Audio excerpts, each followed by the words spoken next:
Hey, yo. Let's see.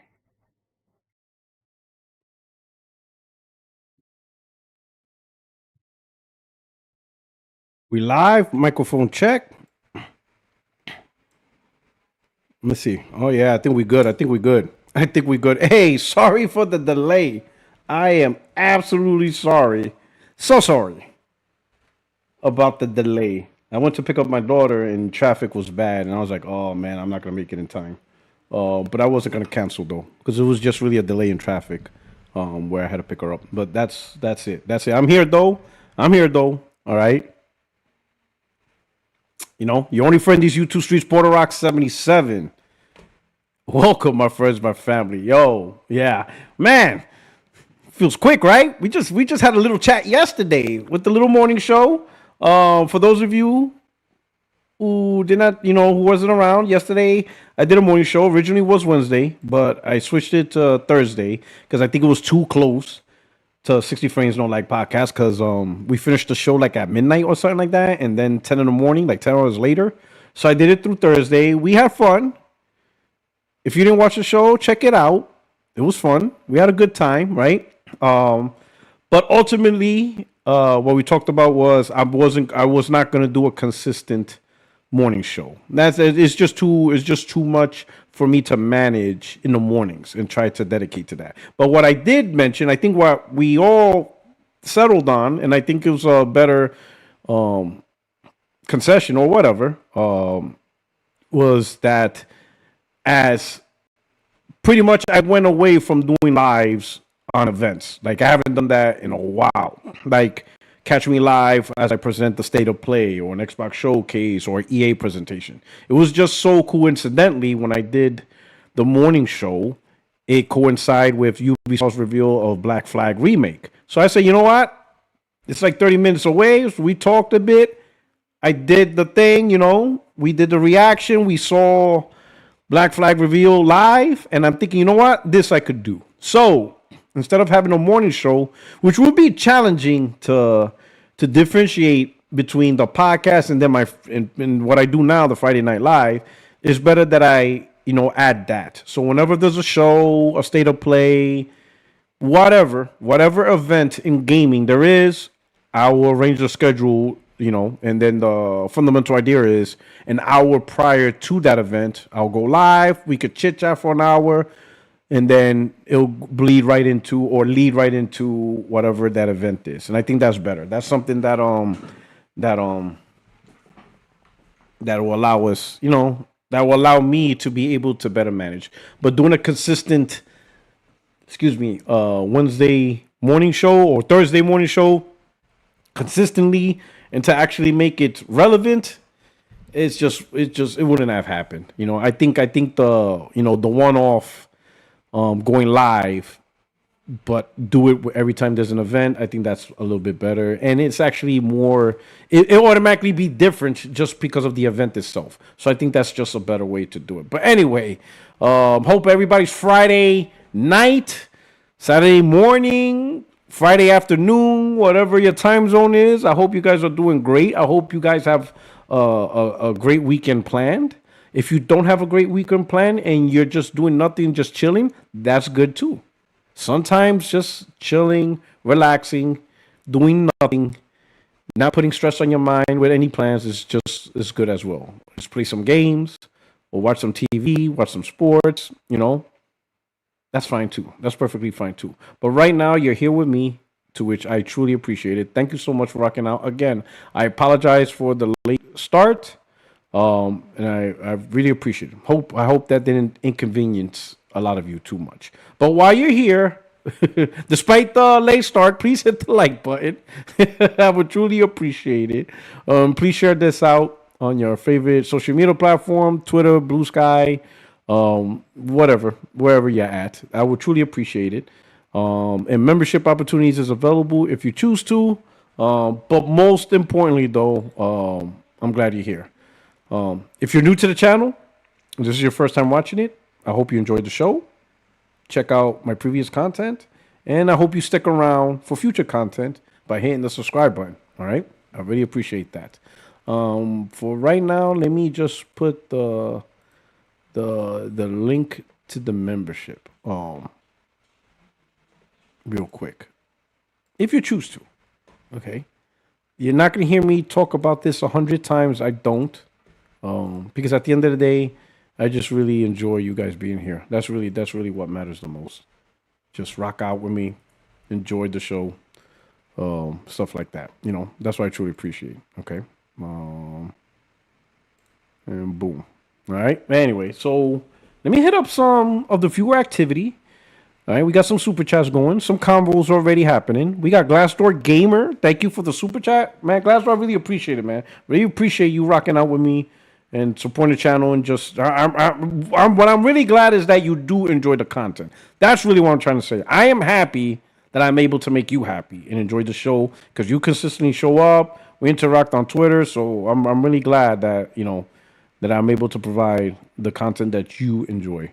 And he says, happy to have Nishino the Machino. He started under Ken Kutaragi and bringing the old school mentality. Layden, Ryan, even Shuhei, all colonizers. 1/2.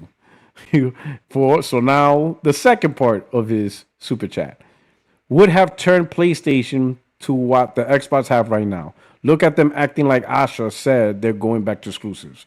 Bunch of idiots. Oh yeah, we're gonna talk about that. Where Xbox is back. We're gonna talk about that. But thank you so much, Glassdoor. We got Chrono Rig with a $5 super chat. Thank you so much. It says VG Fight School doesn't make any sense. He says he's a data guy, but the data shows Xbox isn't doing good. That's what's interesting. You are right? Data is data. Data doesn't lie. And the data shows Microsoft's losing money. Amy Hood literally said it. Amy Hood even literally said that next quarter they're going to lose more money across software and services. The hardware data, terrible, abysmal. Like nothing's working from a data perspective. So yeah, he claims to have data, but it's like really, unless he's just looking at it from a PC perspective. But the thing is, though, the data on the PC side ain't all that great either. That's why they have to make all these changes. You know what I'm saying? Let me put it this way. PC did not help keep Call of Duty on Game Pass. Just saying. The PC was all that, things will be fine on that world of Xbox, but it's not. Shout out to Major Claridge.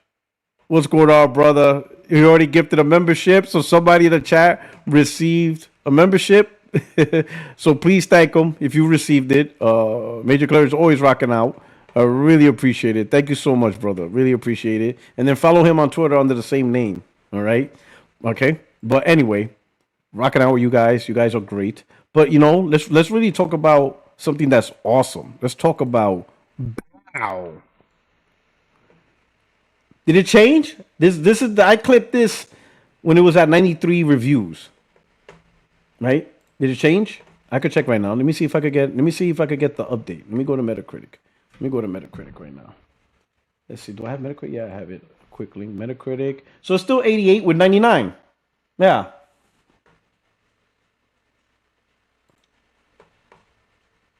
There we go. 88. Well, it says based on 96. How come it said 99 over here? That's weird. It says 99 right over here. How many reviews? No, okay, 99. Okay. 99. Right there, 99. 99 critic reviews, 88. Fantastic, man. Absolutely fantastic. Absolutely fantastic. Good stuff. It's good stuff. Who's excited? I'm so excited, man. I am so excited right now. I'm so excited. Oh, man. Kenny Powers came in. Dropped 5 gift memberships. So 5 in the chat received memberships. Please give Kenny Powers 76 some love. Show him some love. Give him thank you. That's awesome. That is awesome for you, Kenny. And he gave one for himself. He's with the family. Kenny Powers is with the family. Kenny, who has their whatchamacallit, game preloaded? Because mine's preloaded. Mine is absolutely preloaded. You know, shout out to Chill Will. He's up in there and he's gonna stream it. He's gonna stream it. He's absolutely gonna stream it. And look at the thumbnail SPR did for his stream. Where's it? Yeah, I'm gonna get it. Oh, here we go. Look at that. Look at this gorgeous thing. Ain't this gorgeous? Let me show you. This is gorgeous. Look at this. I'm gonna put it up here. I'm gonna show y'all. Look how gorgeous this thing is. Look at that. Look at that. Look at that. Bow. Tell me that. Tell me that shit don't look good. Look at him. Look at him. Look at his face. Look at his face.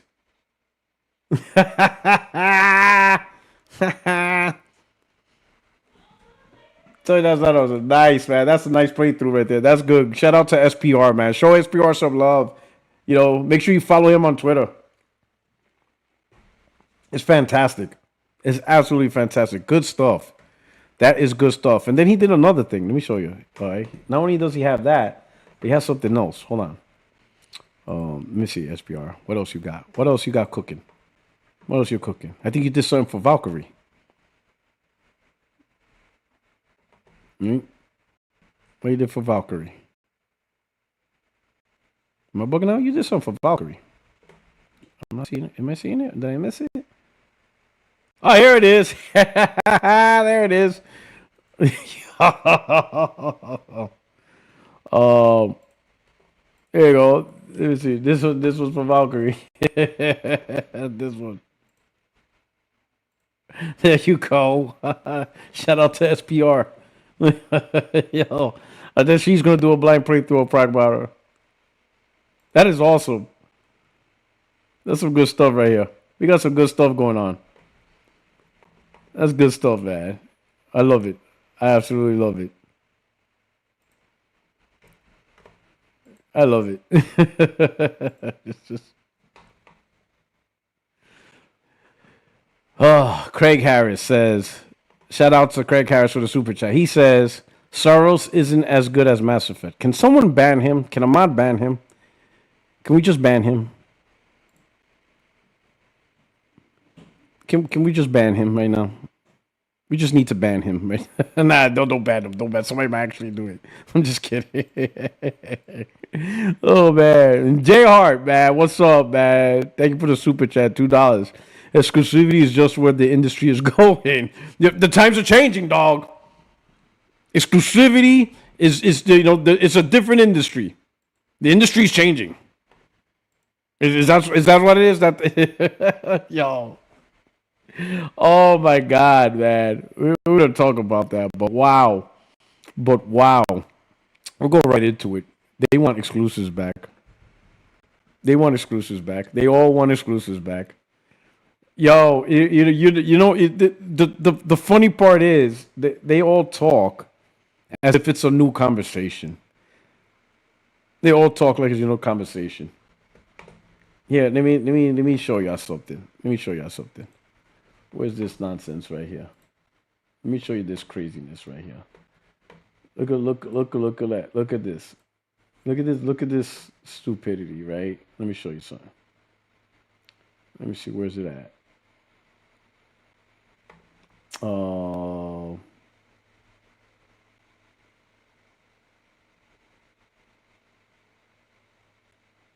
Where's it at?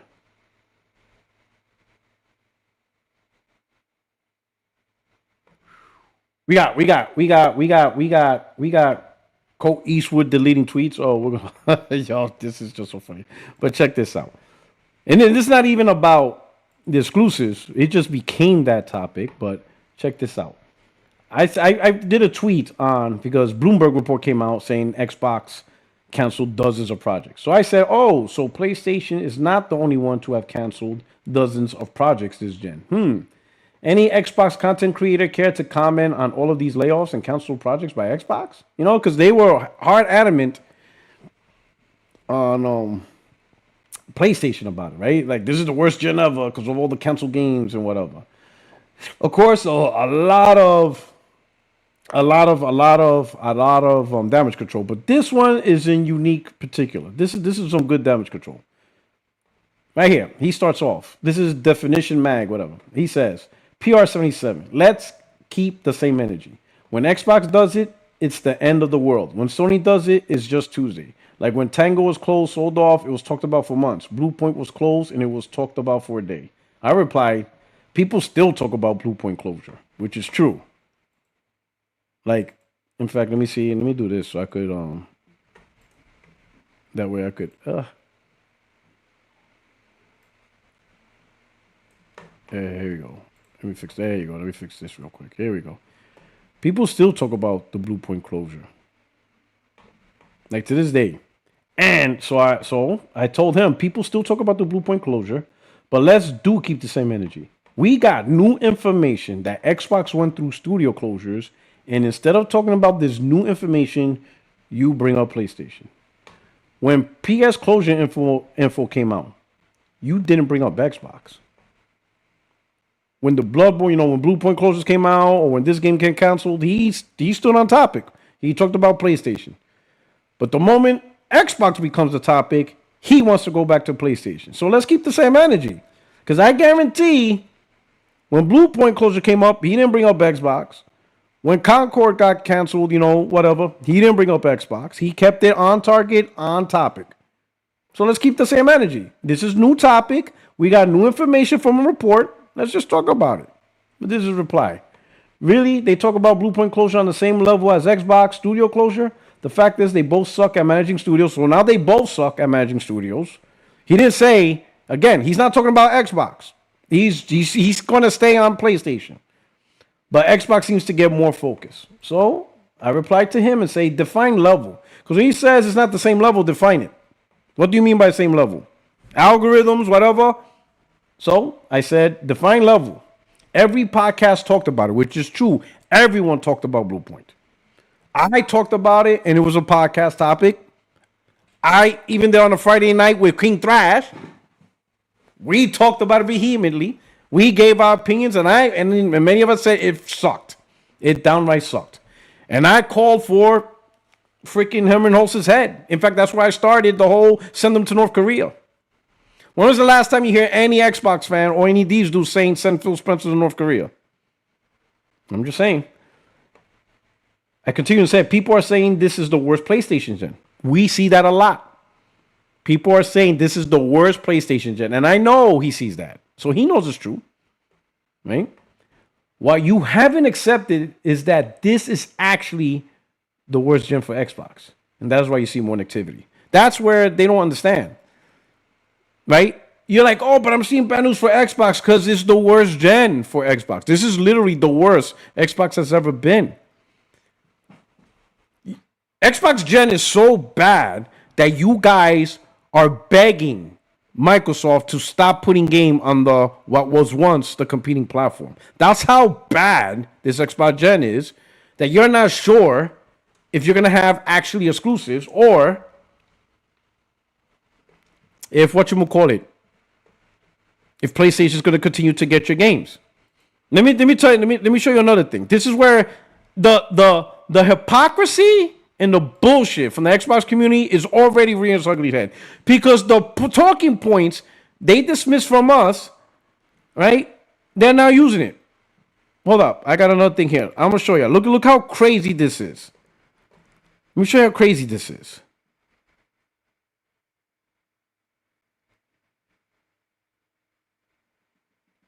Let me get this. Let me find it. This is absolutely bonkers.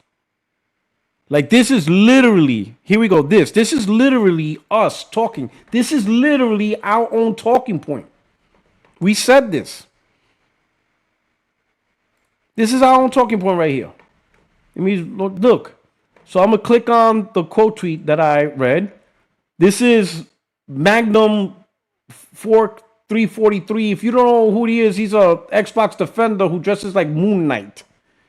And he has like this special, like, let me show you. Let me see. I'm sure he has a picture here. Let me show you. Motherfucker has a whole outfit over this shit. Not lying. We'll talk about Xbox Defense Force, boy. Let me show you, boy. Homeboy's a whole Marvel character.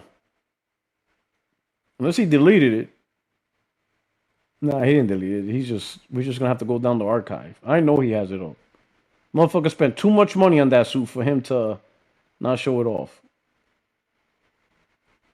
See, that's just the image. No, he took a picture of this shit. And I was like, wait a minute, does he really have that suit? Get the fuck out of here.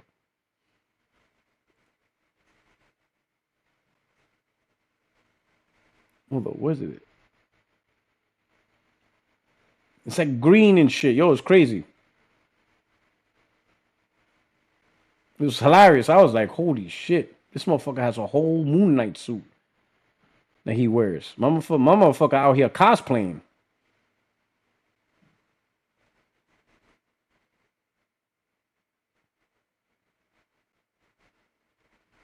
Yo, for real. I think I'm lying. I'm not bullshitting. Well, let me shrink the screen so we could go faster.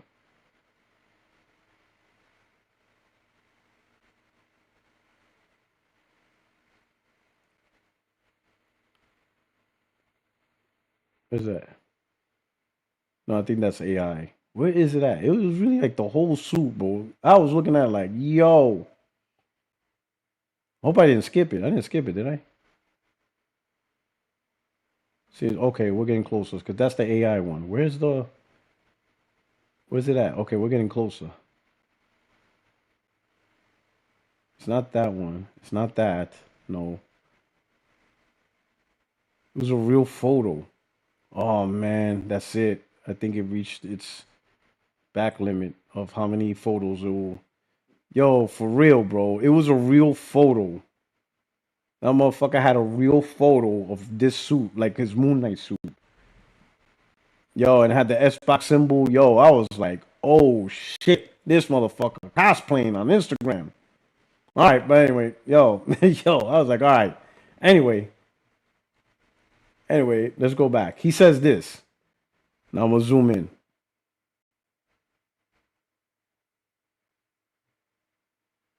Okay, this is what he says, right? This Halo community leader made a horrible mistake towards the Xbox brand. So he's talking about when this guy unveiled Halo and had the PlayStation shirt on, right? Okay. Look at what Magnum said. Gamers shopping for a new console will think to themselves, why do I need an Xbox when Halo is on PlayStation and will look better on my PlayStation 5 Pro? He said that today at 6 a.m.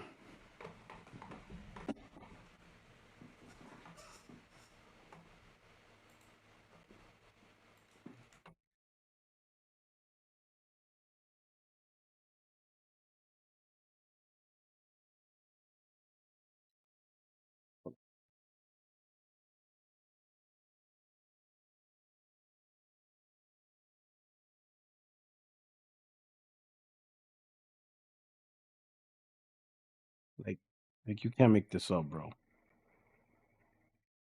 Like really? Like really, bro?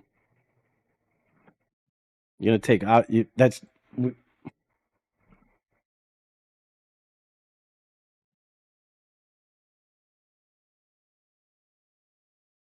y'all using our shit.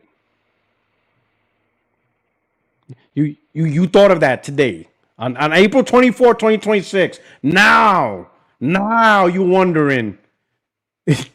Oh, you can't. Yo, I can't with these guys, bro. Like, yo, we say that pretty much. We've been saying that the moment Microsoft put the games on PlayStation. We've been saying that. We've been saying that for 2 years now. In fact, yeah, it's 2 years because the first 4 games launched February 2024. First 4 games. For 2 years, we've been saying that. And we got chastised for it. We got chastised for being fanboys, for console warning. We were console warriors. We were console warriors for saying that. I even said that in the thing. This used to be considered hoof-clicking pony fanboy talk. Now look at them, saying what we've been saying for years. Wait, this guy says, why do you need a console when everything is on PC through Steam or emulation? How's your take?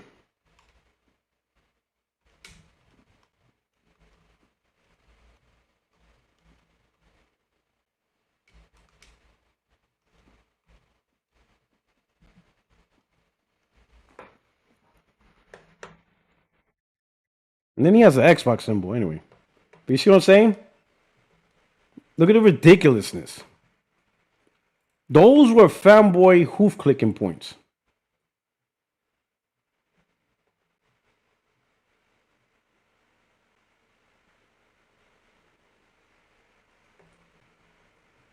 That was a hoof clicking, fanboy talking point. Now. When we, it's funny, when we used to say that, not used to, but when we say that, you know what they say? Oh, we play, you pay. Because of Game Pass. Y'all all there. Y'all seen that. Y'all all seen the stupid replies they used to come up with. You know what I'm saying? Y'all all seen that. Shout out to Jay Hart. Thank you for Super Chat. He says, I had to get the $80 version for the Returnal skin. Damn. You missed out on the Cash App. They were doing 50% off on PlayStation digital content. You could buy up to, like 50% off, but up to $50 off the most, right? So you could have gotten that for $40. Chill Will, thank you for the Super Chat. Can't spell ignorant with IGN. I don't even pay attention to IGN. I know what you're talking about. They're trying to be like the hardcore, highest compliance stuff. But then they give high scores to the stupidest stuff. It doesn't matter. But now they're using our talking points. That's all you're going to hear. I am telling you now. All these Xbox content creators, they are going to have language and conversations about Xbox that we've been talking about almost this entire gen, especially when they started putting games on PlayStation. They're going to use our words because there's really no new thing to talk about. There is no new phenomena to exclusives in selling your console and catering to your ecosystem. Those are not new talking points. They're old. So there is like no new thing about exclusives. It's an old thing. So they're going to talking points that we already had, that we already done, but they chastise it as fanboy talking points. They told us it was outdated, that we need to move on. But now, in 2026, they're going to talk about the outdated stuff. They're going to have a conversation on the old way of talking. And not a single one of them is going to come out saying that they were wrong. PlayStation community was right. Nintendo community was right. We had it wrong. It didn't work. Things got worse for Microsoft. Microsoft should have stayed with the exclusives. Games everywhere, that's not a thing. What is great about gaming is great about gaming is the games, but to keep it great, you need competition. You need people, developers, platforms to look at another platform and be like, we need to be better than them because they might take our customer. Not let's put games on that platform so those gamers can play our games. That's the job of third party. I didn't mind any conversation of Square Enix not making games for PlayStation, being full third party the end day. I didn't mind because Square Enix is a third party. Any third party, whether they choose to do exclusives or timed exclusives or full multi-plat, I didn't really care, about the conversation. Because at the end of the day, yes, for third party, it is in their best interest for multi-plats unless they could get a great deal, a great, contract from a platform provider. If they get a great contact from a platform provider, great.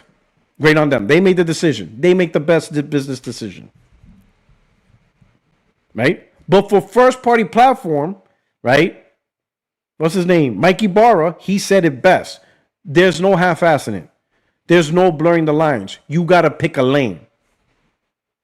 You're either a platform provider or you're a third-party publisher. You can't be both. You can't be both. You can't blur the lines. You can't try to make a lot of people happy.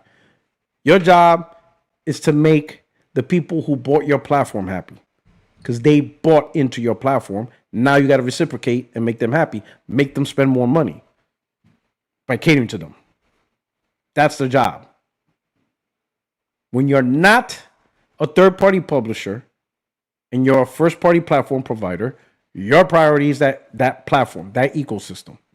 The moment you start pointing or looking or developing or doing stuff on platforms that don't belong to you, now we have to ask, who's your priority?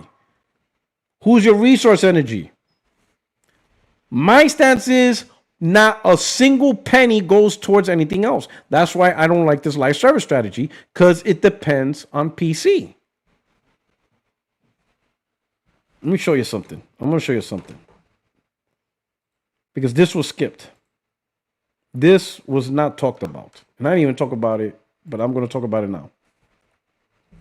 Let me talk about it now. You know MPD came out, right? We all know that. MPD came out.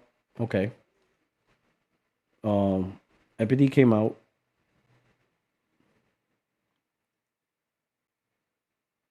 And we got the data, Nintendo Switch, hardware, number 1 selling hardware.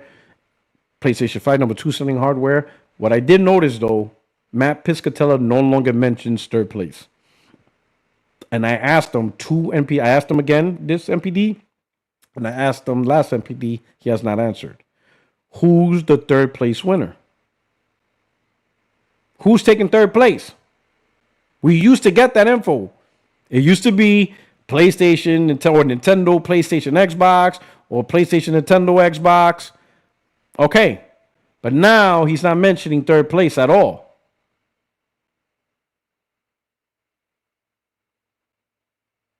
I'm guessing, this is just a guess, that Switch 1 is taking third place. And he doesn't want to feed into the console war. Because Matt knows there's a console war. Matt knows console warriors, even myself included, use that data.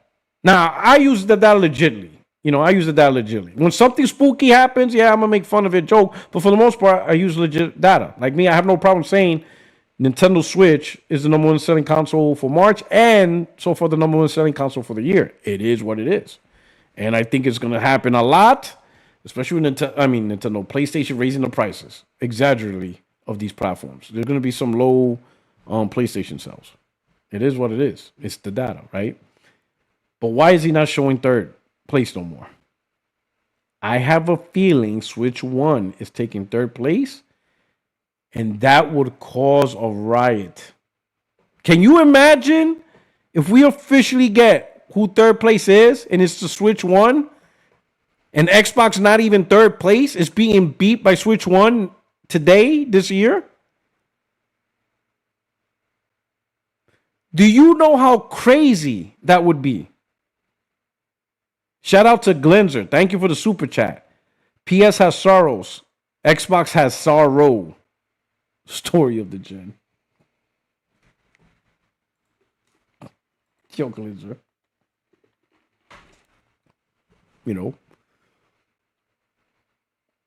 It's crazy. But anyway, let me go further. Let me look at stuff. Hold on. Let me where's it at? I got to find it. I'm gonna show y'all something. All right, here we go. Right here. So this is the top 10 best-selling games on PlayStation platform. Physical and full game digital sell. MLB The Show's number 1. WWE's number 2. Resident Evil Requiem number 3. Call of Duty Black Ops number 4. NBA 2K's number 5. Marathon, brand new, number 6. And then we got Football Club, goes to Yotai. That's impressive, given when it came out. Crimson Desert, but Crimson Desert doesn't include digital sales. That's why it has a star. So they didn't provide digital sales to MPD. So this is just purely physical, which is pretty impressive. given the fact that there's no digital data to this, and then Monster Hunter Stories. All right, so we got that, right? So we got that one. This is Xbox. Who gives a damn? No one cares about Xbox. This is Nintendo. And like I said, Nintendo is a powerhouse first-party machine. The only third party that there is Resident Evil and Monster Hunter, Capcom, which has been very popular on Nintendo platforms, but nobody else. But that just goes to show, right? Now, remember, for PlayStation, Marathon. No, this is Xbox. Get out of here. Marathon, number 6. On PC, it's the number 1 selling game. Even beating out Requiem, but granted, Requiem is the second week. But beating out Monster Hunters, which is new, Death Stranding, which is new, even WWE is beating out every game. Marathon was bought a lot. So I would say potentially more PC gamers bought Marathon than actual PlayStation gamers. Right? It just goes to show, once again, got to cater to your audience. And I'm not saying PlayStation gamers don't like Marathon, but it would have been fine remaining a third-party title. And, PlayStation not investing $3.6 billion to acquire a studio just to have this game as part of your portfolio. $3.6 billion to have Marathon as part of your portfolio, when you would have had Marathon anyway for free. Marathon was free, bro. Marathon was absolutely free. You would have had none of the baggage of Marathon. At best, maybe made a deal with Bungie for some marketing and skins and stuff. A few million. Peanuts. For like a bundle or whatever. Galaxy Fur, thank you for the super chat. Next Playground outsold the Xbox over Black Friday. Absolutely. Absolutely. Absolutely. For those of you that don't know, during November MPD data for November, the third highest selling console was this device called the Next Playground. PlayStation, Switch, 2, Next Playground. Those were the top 3. And I'm wondering if Xbox was even 4th, because I don't think it was 4th. I think the Switch 1 was 4th. I think Xbox in November was filth. Gotta plead the filth. It was filth. Hell, I wouldn't be surprised if Next Playground is outselling Xbox right now. I don't know why Matt Piscatella is not telling us who's third. Matt, listen, stop protecting Xbox. It's not your job. Your job is to provide data. You got the data. Just provide it. It's not your fault. If anything, you hiding the data shows you're not partial. It shows impartiality because you're trying to protect Xbox. It's okay. Just let it. It's the data. You always show top 3. Continue to show top 3. It's okay. Just show us the top 3. It's not your fault. You're only presenting data. But back to this, Marathon. Top seller on PC. That's why I don't like this. Besides just the life service strategy in general, I don't like PlayStation involving with the PC. But they kind of have to, simply because of the hard nature, the competitive nature, or just the challenge of live service games. They need to cut PC completely off. Create your ecosystem. And that's what we've been saying for a long time. For a long time. For a very, very long time. Right? Xbox community. Listen. I'll be honest. I can't take you guys seriously. I want to side with you in your fight with Xbox to push an exclusivity. Because that's how it should be. We need competition. The competition's in the games. Clearly, it is not in services. It is not in ecosystems. No one gives a shit that you could buy one game and play it in 10,000 different devices. No one cares. Doc Dark, I'm not, that was a subliminal message to you. But yet you were one of those dudes. I'm sorry, bro. No one gives a damn. that you can play one game on your 5 devices. That's not a selling point. You buy an Xbox, and the selling point is you got to buy a PC. No, Scotty, that's not a selling point. Got to make your box attractive, so that way everybody can invest their time and maximize the enjoyment of the box. But I can't really take you Xbox guys seriously. I can't. Cause like, is this really you? Is this really you? Like, is this the real you now? Oh, we gotta have exclusives. We gotta have reasons to buy an Xbox. Is that really you? Or are you gonna flip flop the moment June comes and Gears of War E-Day is still announced on PlayStation 5? Because you guys keep going back and forth. I think you guys are a joke, personally. I mean, I'll be honest. You guys now demanding, you're tweeting Astro Farmer, oh, you got to do this, you got to do this. You didn't say any of this before. You do not have 2 years or 3 years of social media presence demanding Microsoft every minute, every day to go back to exclusives. You didn't do that to Phil. You didn't do that to Sarabon. But now all of a sudden you're doing it.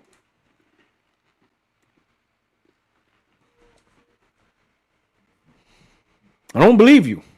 I think you guys are soft. Y'all soft over. Y'all never pushed back and said Phil's plan is bad. Now people are saying, oh, yeah, the plan is bad. Asha's doing more than ever. How come you didn't tell it to Phil's face while he was in charge? While he was in charge, how come you didn't tell him he's not doing good? How come you didn't tell Sarah Bond when she was in charge that her plan sucked?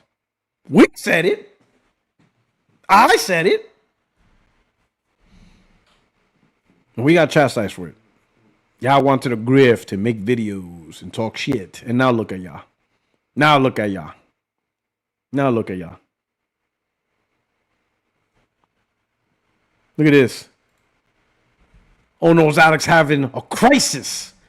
He has to gently say this. Because he knows goddamn well his pockets is lined up with a whole bunch of Xbox fanboys. A whole bunch of Xbox fanboys propping up his channel. It ain't PlayStation fanboys. It's Xbox fanboys. Because he did a lot of content talking shit. So he has a lot. And now they want goddamn exclusives. What does Alex do? Is he going to go hard? Is he going to go make week after week after week of videos? Thrashing them? Backtracking all their information? Listen, how many videos on Colt Eastwood is he going to make? Alex, how many videos on Colt Eastwood are you going to make? Because that man backtrack a lot, and he's deleting all this tweet. You have prime ingredient, or what you call it, just a ton of stuff where you could thrash that dude for weeks. But are you? I'm not saying you should. You do what you want on your channel. But it'll be interesting if he goes unscathed.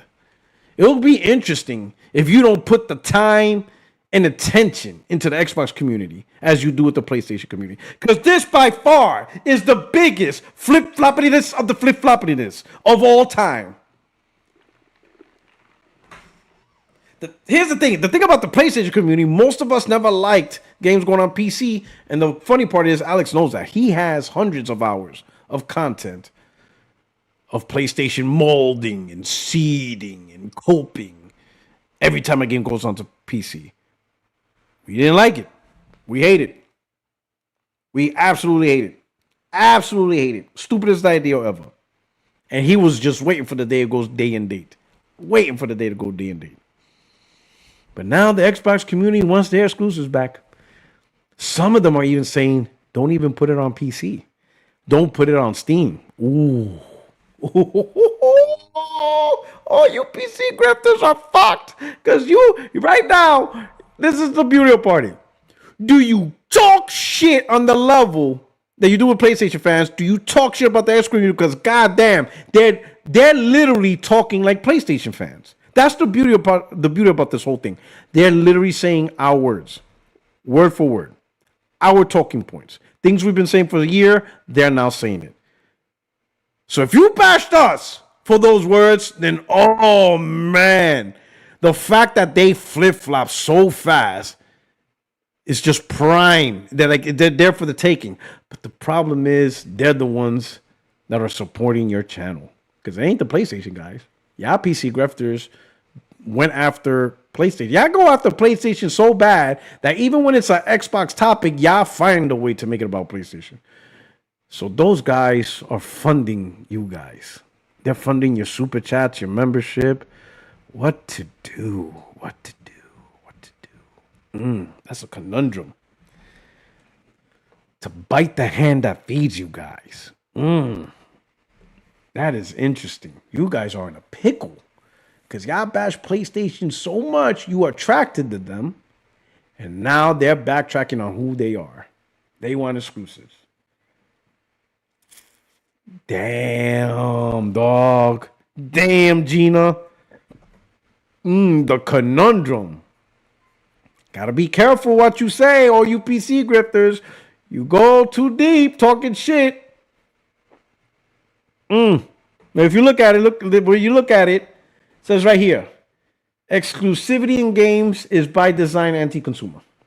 It's simply a way to coerce you into spending more money on systems that are made by the same manufacturer and have practically the same components. Y'all fell for the most low-tier psyop, and it's embarrassing. No, what's embarrassing is people who are primarily console gamers, and they listen to you, Alex. Listen, Xbox guys, Nintendo guys, people like me who love the console, who enjoy console, who prefer playing console, stop listening to these damn PC guys. Okay? I mean, just listen to him. All right? He's more worried about the components, right? PC guys worry about components. We primarily worry about the company catering to us. And when a first party provider starts expanding their ideas to include other players from other platforms, they start losing their focus. Right?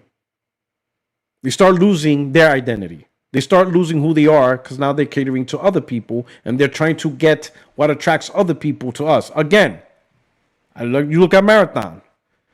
Marathon's the #1 selling game on PC. It's the #6 selling game on PlayStation. All right, cool. But it's clearly a very PC driven. And I talked to people. In fact, I think it was Terabint who talked about it. He even him playing it, he said it's a very PC centric game. They didn't do much to really make it feel like a game for consoles because of the UI, the interface, and the things you got to do. It's not very intuitive for controller. It's intuitive if you have a PC. So you could tell even Bungie, when they made Marathon, was slightly kept PC in mind. And they didn't add any of the DualSense features. And I don't think it even has PSSR 2.0. And this is our own studio. You see what I'm saying? This is where you have to worry about the culture. See, like, if Marathon came out as a third-party multiplayer, all right, fine. The UI is all right. Clearly, it's a PC UI, but all right, it's third-party. But when you are owned, when you're part of PlayStation, when you're part of Sony, your first priority is the PlayStation experience. And we didn't even get that. Not saying that the game's bad, but clearly it's not built around the PlayStation to accommodate the PlayStation guys. You see what I'm saying? Gotta have an identity. You look at Nintendo. Nintendo's another good example of catering to your core fan base. You make the games for your core fan base. You can't even play the other games. Nintendo doesn't even play that bullshit. They're not putting none of their games anywhere else. Their core games on their handheld, on their device, on the Switch 2 or Switch 1. It is strictly for the Nintendo audience. That's how it should be. PlayStation needs to ensure, and they're going back to that. But I think the crutch, there's still a little crutch. There's still a weak spot. There's a chink in the armor. And that's live service. They need to get rid of that. If they can't do live service and depend on PlayStation, right? Make a PlayStation-centric live service game that PlayStation gamers will enjoy. If they don't have the ability to figure out what that is, and they just want to go with generic templates that are like third-party in mind, then don't bother with it. Move on. Again, Sony didn't need to spend $3.6 billion for Marathon. And you PlayStation gamers who are enjoying Marathon, you would have been okay because you would have got the game anyway. It's third party. You would have not missed out on Marathon. You see? But to be a console gamer and listen to PC gamers, that's a level of mental illness that is astonishing in gaming. Why, as a console gamer who primarily plays on console, would you listen to a PC gamer who doesn't play on console? They do not have any interest in console, and all their talking points is really just their perspective to ensure that at a minimum, the game's on PC. They're not worried about the culture of the console. They're not worried about developers specifically focusing on the audience who bought the console. Those PC guys are not, like Alex, aren't worried about that. They don't care that there's a distinct cultural difference, gamer difference between the people who play on Nintendo, and that's their preferred platform, versus people who play on PlayStation, and that's their preferred platform. On what games they play, what they expect, and stuff like that. I don't really like any of the Nintendo games. I used to, but not anymore. But I don't bash it. I respect Nintendo. They don't have to cater to me. They need to cater to their audience that buys their console, that buys their hardware, and provide that entertainment and that value to them. They're the ones that buy the console. What does PC have to do with anything Nintendo? The PC gamers ain't buying it. And for the PC gamers that do buy it, it's because they also want that Nintendo culture. It is what it is. But to listen to PC gamers about this, you guys were dumb to listen to PC gamers to begin with. You got suckered. Right? You get nothing out of this. Because let's be honest, Microsoft went hard on PC. And you Xbox console gamers got nothing out of it. Nothing out of this deal. I would love to hear from an Xbox guy on how his Xbox or her Xbox Series X is better with now that PC is in play. Let's see what we got here. We got CPix38. Asha is using the case-by-case quote from Phil Spencer. They're timeless. They're easy because you can't hold her accountable on anything. It's a perfect marketing tool. You make it seem like you're doing something and make it seem like you're working on something, but in reality, you didn't commit to anything. Glassdoor Gamer, check out the DM I sent. Let me see. Let me see.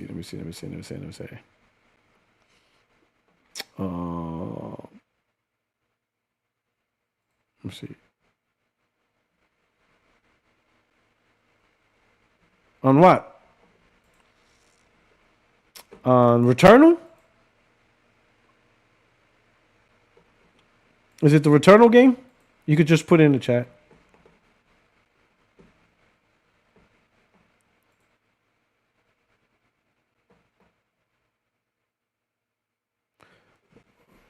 Affected PuertoRock. Rumors that the Venom game has been canceled.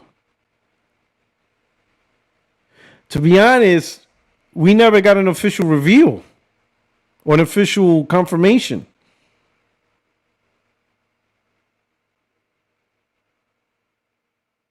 The Glassdoor, are you talking about? Because I see a DM and you're talking about Returnal. Is that what you're talking about? I see in the DM in Twitter. Just let me know if that's a yes or no. Unless it's something else.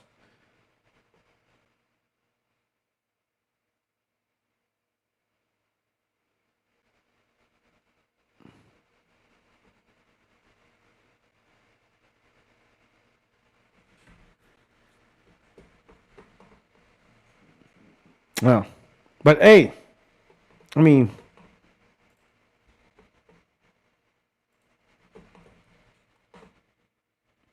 let's see how many people. Let's see what they got to say. Shout out to Nick. He says Xbox is reevaluating exclusives because that's the feedback consumers gave them. You don't know nor give a fuck about what consumers want.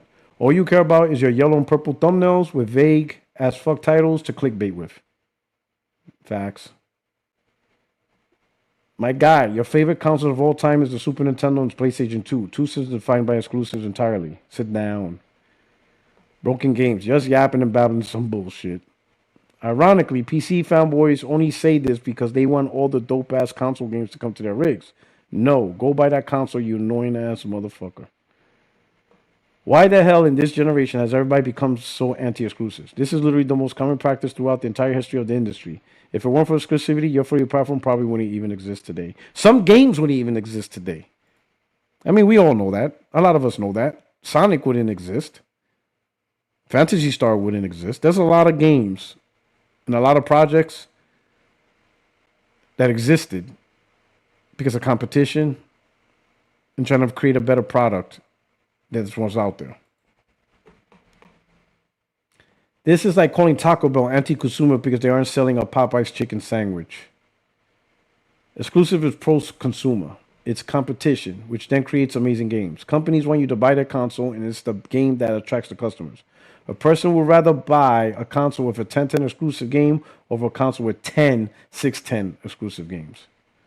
I'll take, but that's all you ever gave. Oh yeah, he's getting cooked. This is such a stupid argument. Companies exist to make money. How are you going to get consumers to buy a dedicated gaming box over another dedicated box without exclusive software? It's really stupid to expect software elsewhere.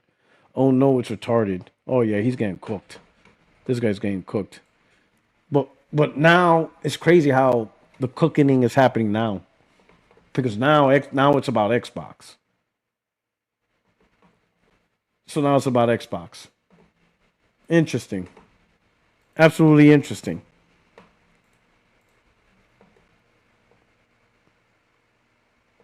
Okay, oh, 1 minute. Okay, let's see. Let me put that up there. I'll put that up there. Let me throw this up there. Let me throw this up there. What we got? What we got here? What we got here? What you got here for us? Let's see. What we got here for us? What you showing us? This fucking game. Look, it's this game, man. This fucking game. Look, it's incredible. I don't know how you top Returnal. Like, I don't actually know how you do that. Somehow the people at Housemarque managed to pull it off. And this is another shining jewel in Sony's first-party lineup, and a must-play title if you have a PS5.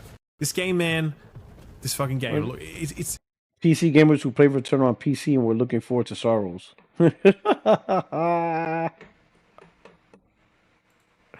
Oh man, oh man, that's facts. That's facts. You know, an exclusive banger on PlayStation. Exclusive banger on PlayStation. Right?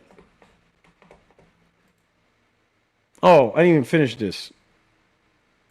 Let me finish this. Going back to my old conversation right here. So, talking to this guy, he's like, different levels. I said, define levels. Told him this is the worst gen for Xbox. He replies, every damn day all I hear is Xbox is dead. Last time I checked, Xbox consoles are still selling. Not on PlayStation level, but still selling. If you want Xbox to die sooner, you should be championing exclusives, since many claim it will hurt Xbox. And this is where he fucked up. This is where you fucked up, AA Ron. You massively fucked up. You talking to me about exclusives? Motherfucker, I was born in the dark. All right? You're talking to Bane here. Don't you dare. Especially your ass, who never championed exclusives. You out your goddamn mind. You fucked up. You fucked up mentioning that shit. Right? So I replied to him. So let's make this. Oh, I replied to him directly. Let me go here. Because I said I did 2 back-to-back comments. Right here. First, his claim about Xbox is selling. I said to him, we don't even hear about Xbox console sales anymore, because we don't. Again, we don't hear about who's third place anymore. It's been a couple of months. The last time we heard about third place was November, and the next Playground won it. After that, it was just top 2. We're not even sure if Xbox is still third place or if Switch 1 is outselling it. I don't want Xbox to die. You hurt Xbox. I always said consoles need exclusives. Anybody who champions Xbox exclusives are now Team PuertoRock. It's the truth now. Listen. There is no Team Xbox or newfound Xbox. No. If you're talking about exclusives for your console, you're Team PuertoRock. You are Team PuertoRock now, It is what it is. You're a pony. You're hoof clicking. You are Team PuertoRock. I don't want to hear none of that shit. You ain't come chastise me for fucking years, and now you try to use my talking points. Nah, bitch. You're Team Puerto Rock. Welcome to the club. Hit the like button and subscribe. But none of your talking points from this point forward. Nope. No, sir. No, sir. No, ma'am. You're not going to go act like this is all y'all shit. Nah, y'all Team Puerto Rock. Y'all were all about the ecosystems. Y'all were all about games everywhere. Y'all were showing your Xbox Rock Ally, your PC and your Series X, your Play Anywhere entitlements. Yeah, that's what y'all were about. Now, you came to the hood. You're back with me. You didn't like the country club, huh? You didn't like that shit, right? You didn't like that shit at all.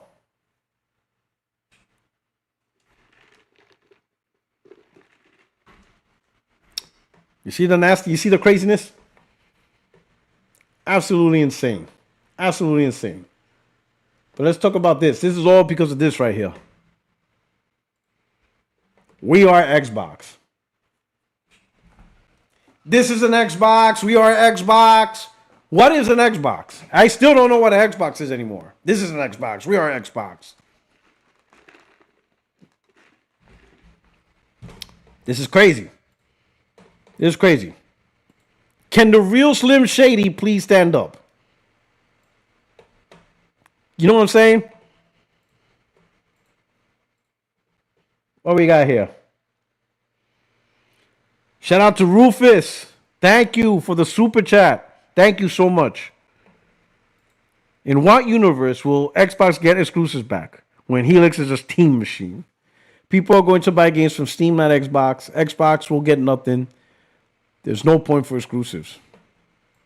That's a great point.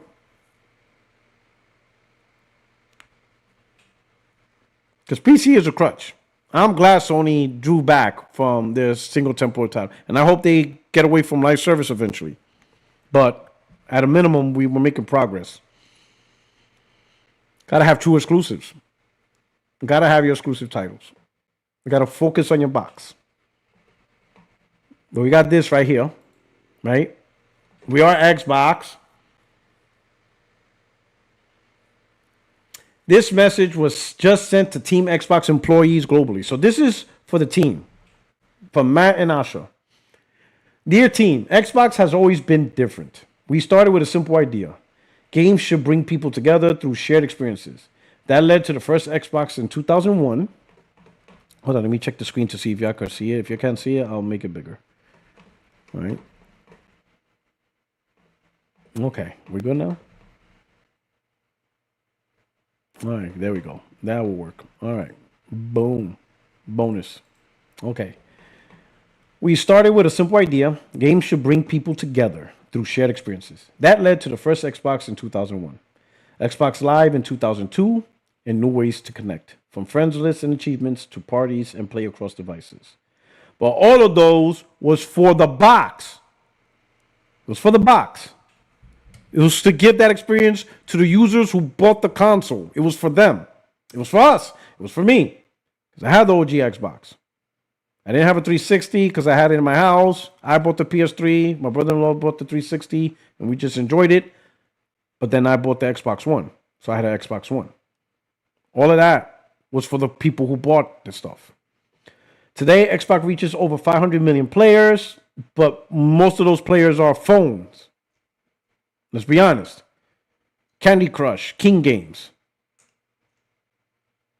Okay. Around the world, with some of the most important franchises in entertainment. From the beginning, Xbox was built by people willing to try things that others wouldn't. We placed a consumer bet inside an enterprise company because we believe gaming would define the living room and we were at risk of missing it. Oh, yeah. Because you saw PlayStation. PlayStation said that they could take over PC in the living room. So, yeah. That spirit has carried us through the last 25 years, and it is required to carry us forward. We have work to do. Players are frustrated.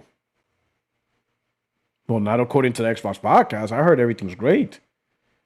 Doing much better than PlayStation. That's what I heard. New features drop on consoles has been less frequent. Our presence on PC isn't strong enough. Oh yeah, because that's definitely what a console gamer wants to hear. That the presence on PC isn't strong enough. That's definitely frustrating as a console owner.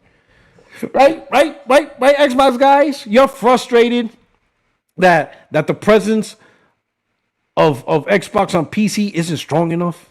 It's just not strong enough. It's not strong enough. Never mind the fact that, I don't know, they think things like gave PC timed exclusives on first-party games. You don't remember? What was it? Gears Tactics? Yeah. Gears Tactics 2, I think it was assigned. Yeah. What platform did it launch first? It launched on PC first before Xbox. And the damage control was, it's the controls. Microsoft has to get controller. It's a RTS. So obviously the PC version will be ready first because of the controls. Microsoft has to update the controls, then it'll launch on console. Oh yeah. Okay. Okay. But the game launched with controller support right out the cuff. PC gamers were playing with it using their Xbox controllers.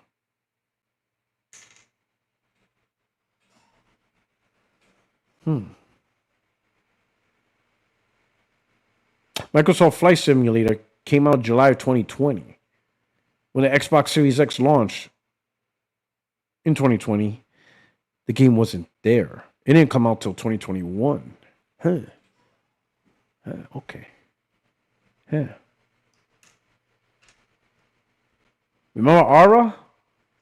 It was only available on PC Game Pass. And somehow, Microsoft was able to get Death Stranding on PC Game Pass, but not on console Game Pass. Oh, okay. All right. Okay.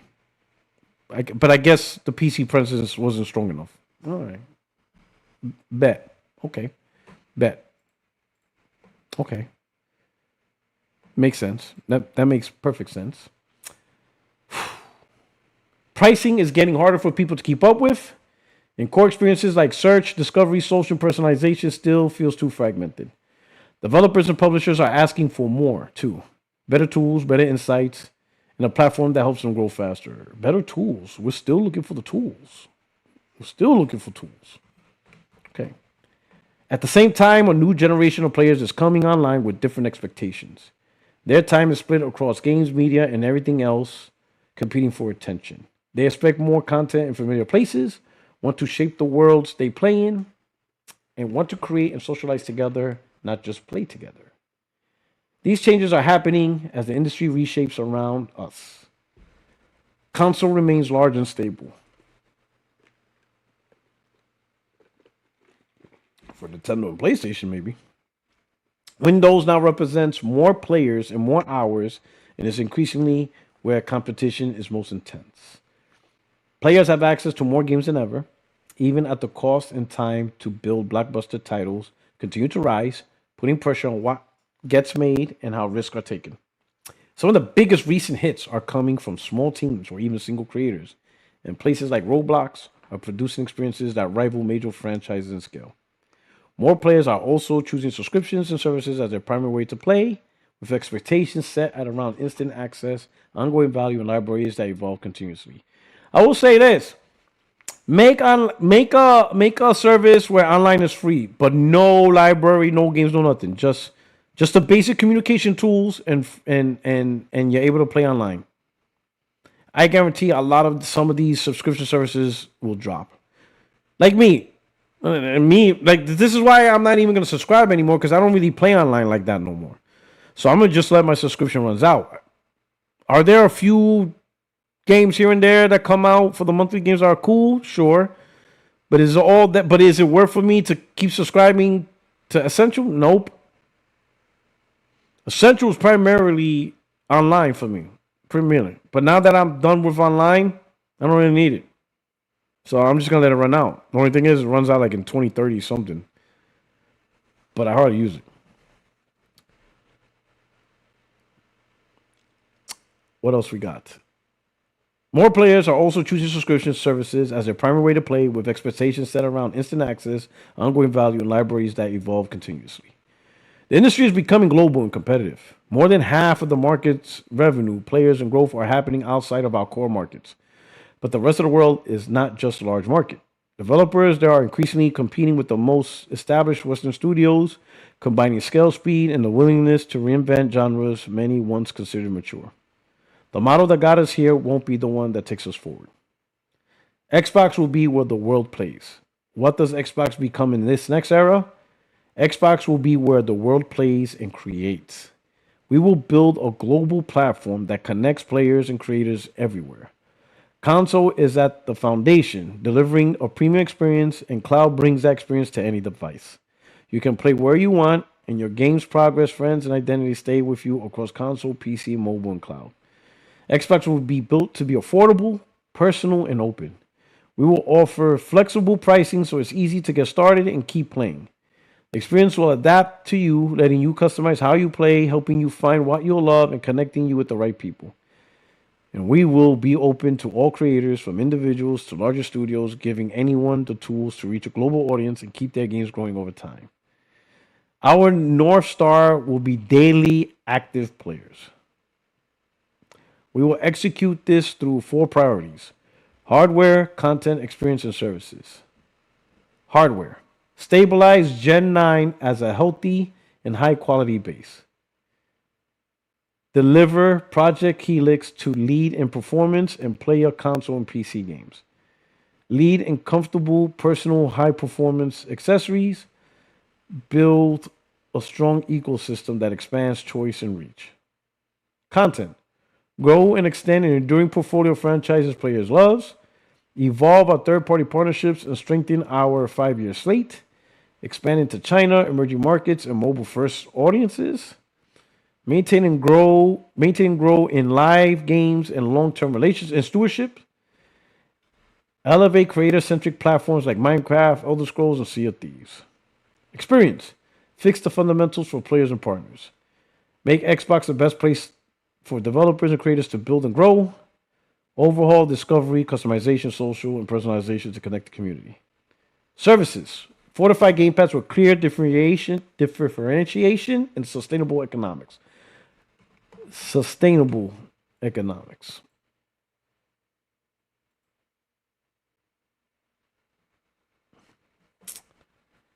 Return the business to durable growth with strong cost discipline.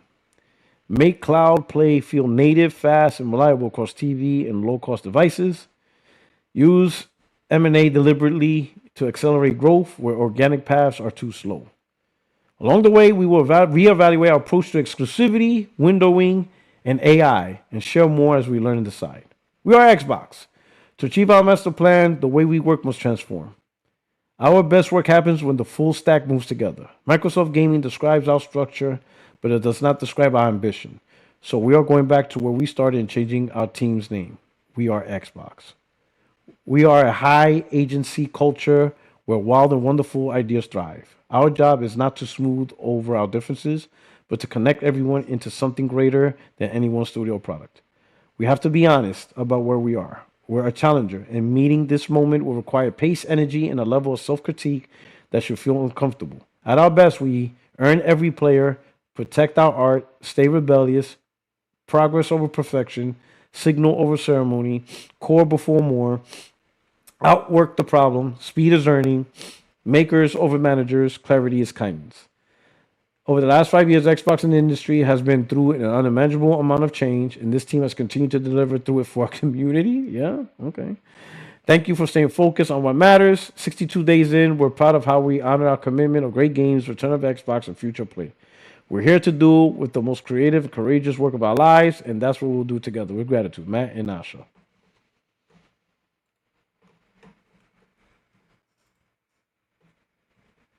I don't know. A lot of fluff in there. A lot of fluff. Because really, you really didn't have to say all that. The only thing you really got to do, right? If the budget allowed it or whatever, is go back to exclusives, focus on your console, and make great games for your console. That's it. That's all you had to do. But you saw that she's gonna, and we're gonna deep dive on that, but she's going to look into exclusivity. She did mention AI. I would say that's really what it's about. It's more AI than exclusivity. That's what I was saying. Shout out to Glassdoor Gamer, super chat. Thank you so much.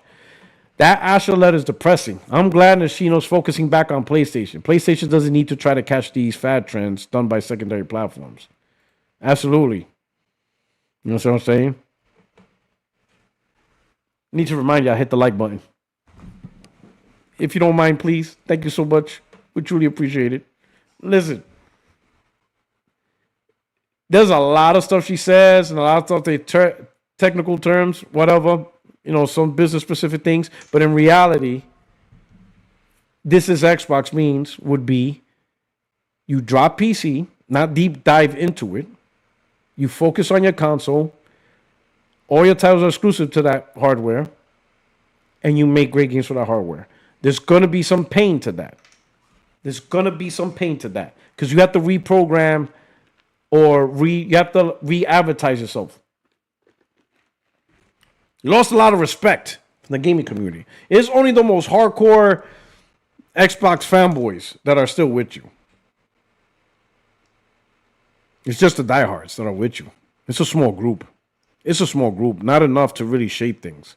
If you want the real money, you have to fix your image. But you're not going to do it being tethered to PC. Talking about not enough on PC? Not enough. Holy shit. If what you did so far is not enough, literally, your Game Pass tier is cheaper on PC. PC has PC exclusives. You actually release time games on PC before your own console. Like, what more do you need to do on PC? Like, what more is there? Like, when's enough? No one cares about this ecosystem. Trust me. No one's thinking of Xbox because of ecosystems. That's just a few diehard fanboys. And I would imagine PC community is going to hate what I'm saying. Because they do not like the idea of Xbox games not going on PC. They will hate that. They will absolutely hate that idea. And I get it. But if Xbox is going to have any choice of being a giant and a competitor in the space, you got to have full exclusives. And you got to cut PC out of the loop too. I'm glad PlayStation's cutting PC out of the loop. Chances are Sony saw a multitude of reasons not to put their games on PC. Because you got to have a reason to sell your hardware. And next gen, if you do release, like 2027, if they do release a PlayStation 6, the PlayStation 5 is going to be absolutely relevant. So you got the PS5, PS5 Pro, PlayStation 6, and a potential handheld that can also play PS5, PlayStation 6 games. That's a lot of hardware. Even though they're PlayStation-specific hardware, it is still a lot of hardware. And I'm telling you, that console is going to be a challenge. I hope. Not console, the handheld. Yeah, the handheld. I hope that PlayStation handheld, Sony does not force parity. Meaning, they don't say that if you're going to make a game for PlayStation 6, that it must run on the handheld. I hope they don't do that. I hope they just leave it open, kind of like the way Steam does it, right? They don't say every Steam game on PC must work on Steam Deck. They don't put that requirement. That's why they have the whole Steam Deck verified, to show you that, yeah, this game runs. That's it. Sony should do the same thing, PlayStation verified. This game can run on the PlayStation handheld, this game not so much. Things like that. That's how they should handle it. Because if they don't, and they say that every PlayStation 6 game must run on this PlayStation handheld, and the handheld has weaker specs than the PlayStation 6, which it will absolutely will. It's not going to be the same spec. They're not going to have the same spec. It's going to be weaker. PlayStation would have effectively created their own Xbox Series S conundrum. So hopefully they don't do that. Okay? Hopefully they don't do that. But looking here, deep diving into Sharma, it says, as for the hottest topics, Sharma and Booty had no additional info to share with me about exclusivity. No calls made yet. Choices around Xbox approach to exclusive games are long swinging decisions that have decade-long impact. Xbox approach to exclusive games are long swinging decisions that have a decade-long impact, Sharma said. We'll take a data-driven approach and a strategic-driven approach, and then we'll look at our principles and we'll make some calls. So we'll show more when we're ready, she said. I specifically asked if they had a time frame for making a decision. Nothing we're ready to commit to, she said, pointing out that she was in her role for only 60 days. She wasn't going to rush it. I want to make the right decision, not the fast decision. Now, I'm going to say this. If it's data-driven decision, then you're not getting exclusives. You're not getting exclusives. Unless it's like a small title they just want to do just to kind of make you happy. Kind of like the South of Midnight timed exclusive. Don't make South of Midnight timed exclusive, things like that. But like Gears E Day, yeah, that's day and date. And I'm going to tell you why. Because since it's data-driven, it's not community-driven. It is not fan-driven. It is not we like you driven. It is data driven. Those are the words she says. Data driven decision, and strategic driven. Listen, I'm going to say this up front. I hope they go back to exclusives. And I hope they fix Xbox and they go back to who they were during the OG and the 360 times. Make the console valuable, make it purposeful, go back to the community, bring back that identity. Right? Make it a power punch. So that way Sony's like, oh shit, we got a competitor, an actual competitor back on the block again. So that way Sony can stop fucking around with stupid little shit. Right? Give somebody Sony needs to worry about. Absolutely. Right? The problem is Xbox, it's really hard to say if Xbox can do it. And I don't know if the top figureheads have the confidence that Xbox can be that powerhouse. When you look at Xbox, when they were at their best, when they had the best gen they ever had, which is the Xbox 360, they pretty much just ended up in a tie. Now keep in mind, look at this gen for 360 PS3. Xbox had so many advantages and PlayStation has so many screw-ups. Let's start with just the price alone. Xbox had two models, $300 and $400. PlayStation had two models, $500 and $600. So the most cheapest model for the PlayStation 3 was was $100 more expensive than the most expensive model for Xbox 360. $400, you could get an Xbox, or $300, and you could buy the hard drive later. That's it.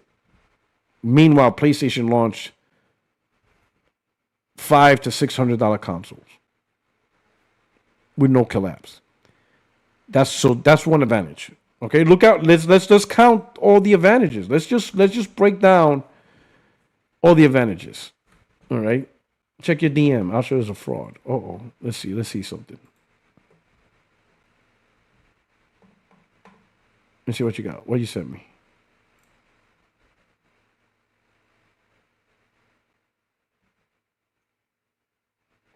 Let's see what he sent me.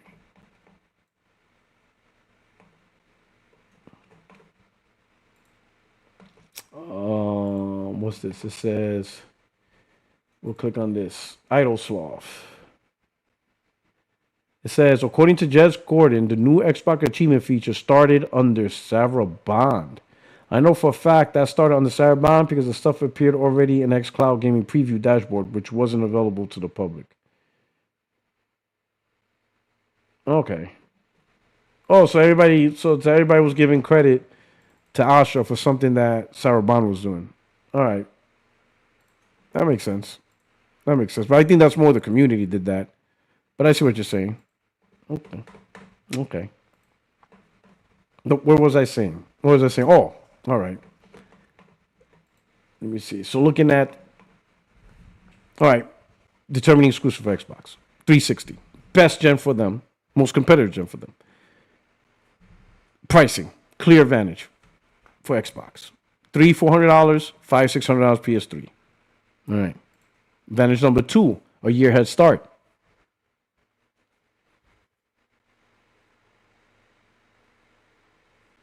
The Super Hemi. Thank you so much, brother, for being a member. Says, yo, tell YouTube, put my Liquid Data name up.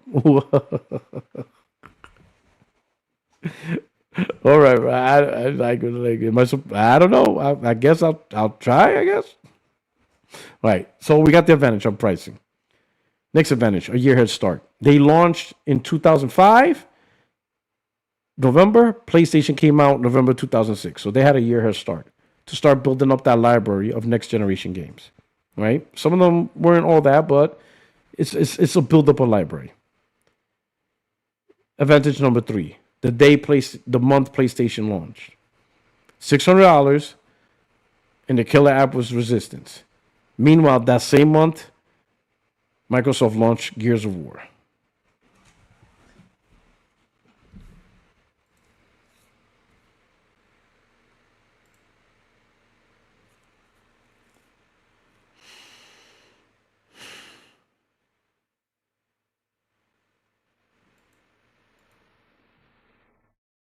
$600 for Resistance. $400 for Gears of War. And then if that wasn't bad enough, in 2007, Mass Effect dropped for Xbox 360, not for PlayStation 3.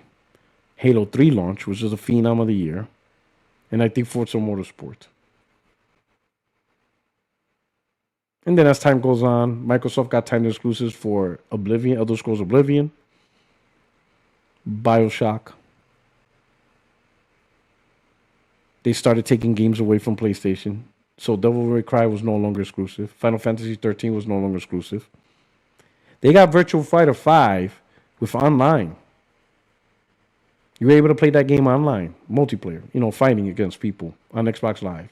Meanwhile, the PlayStation 3 version, they didn't have no online. You could only play couch co-op, as if it was the Super Nintendo era. No online multiplayer for Virtua Fighter. Okay. Then you add PlayStation didn't even have Rumble. They launched a damn controller with no Rumble. It was a light, flimsy piece of shit. Okay.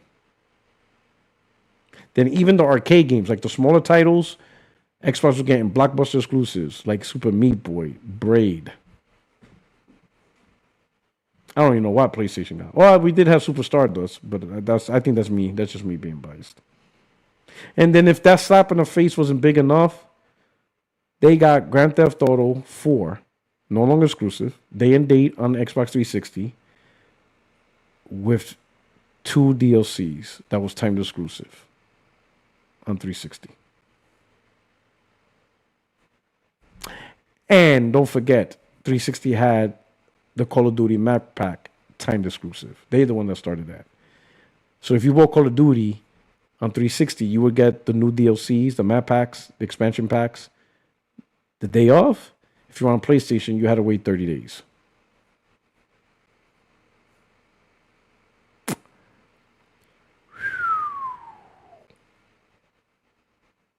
Meanwhile, PlayStation, $600. Their first main big killer app. I mean, you had Uncharted, which was decent in 2007, pretty good.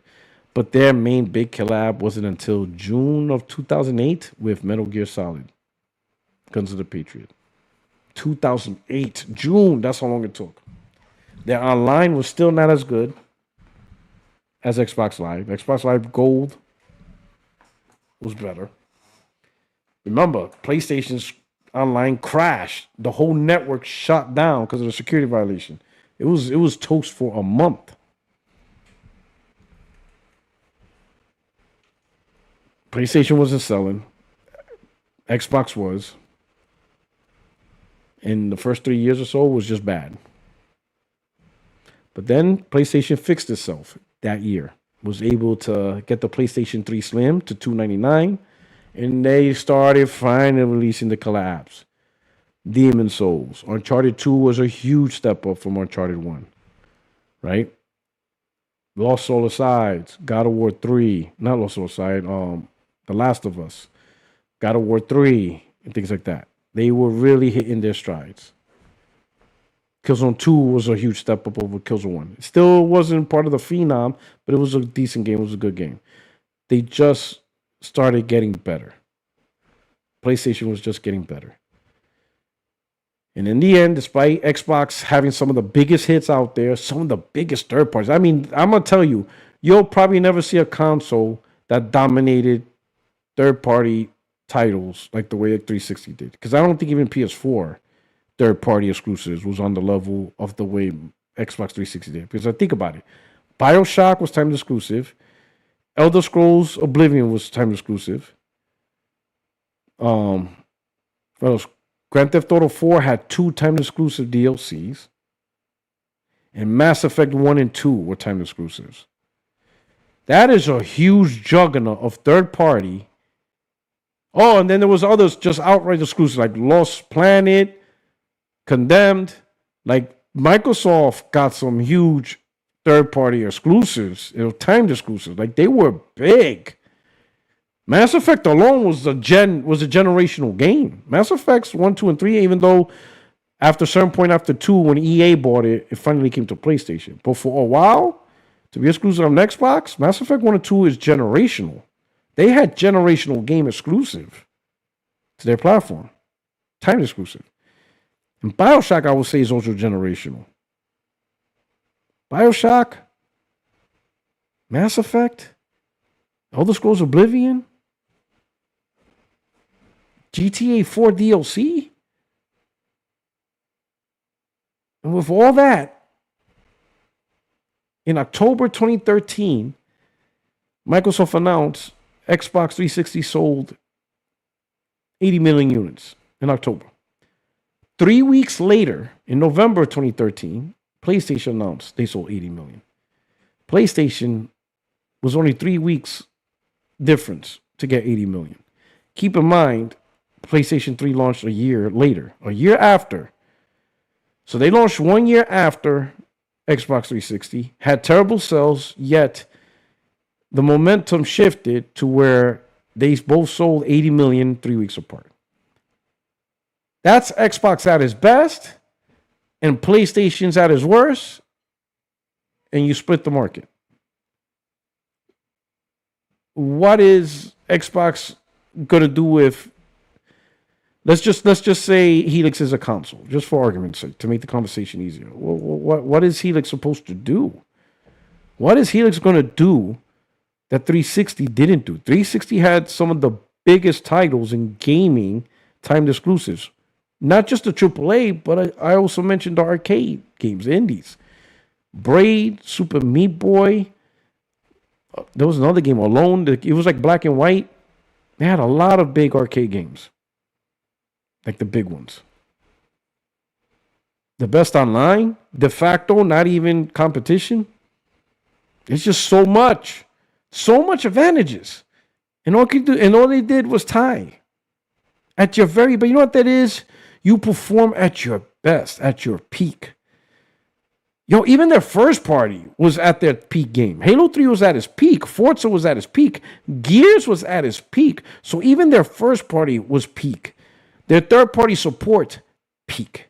Timed exclusives, peak. Online, peak.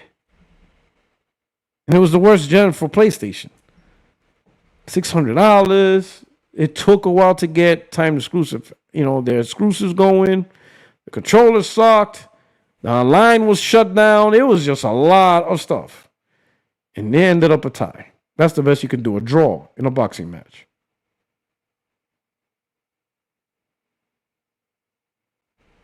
What is Helix going to do? You're not going to get some of the biggest third-party games timed exclusives to your platform. That's not going to happen. Some of the biggest games is already partial to PlayStation. You already got Fortnite. PlayStation got Fortnite locked down. Apex Legends locked down.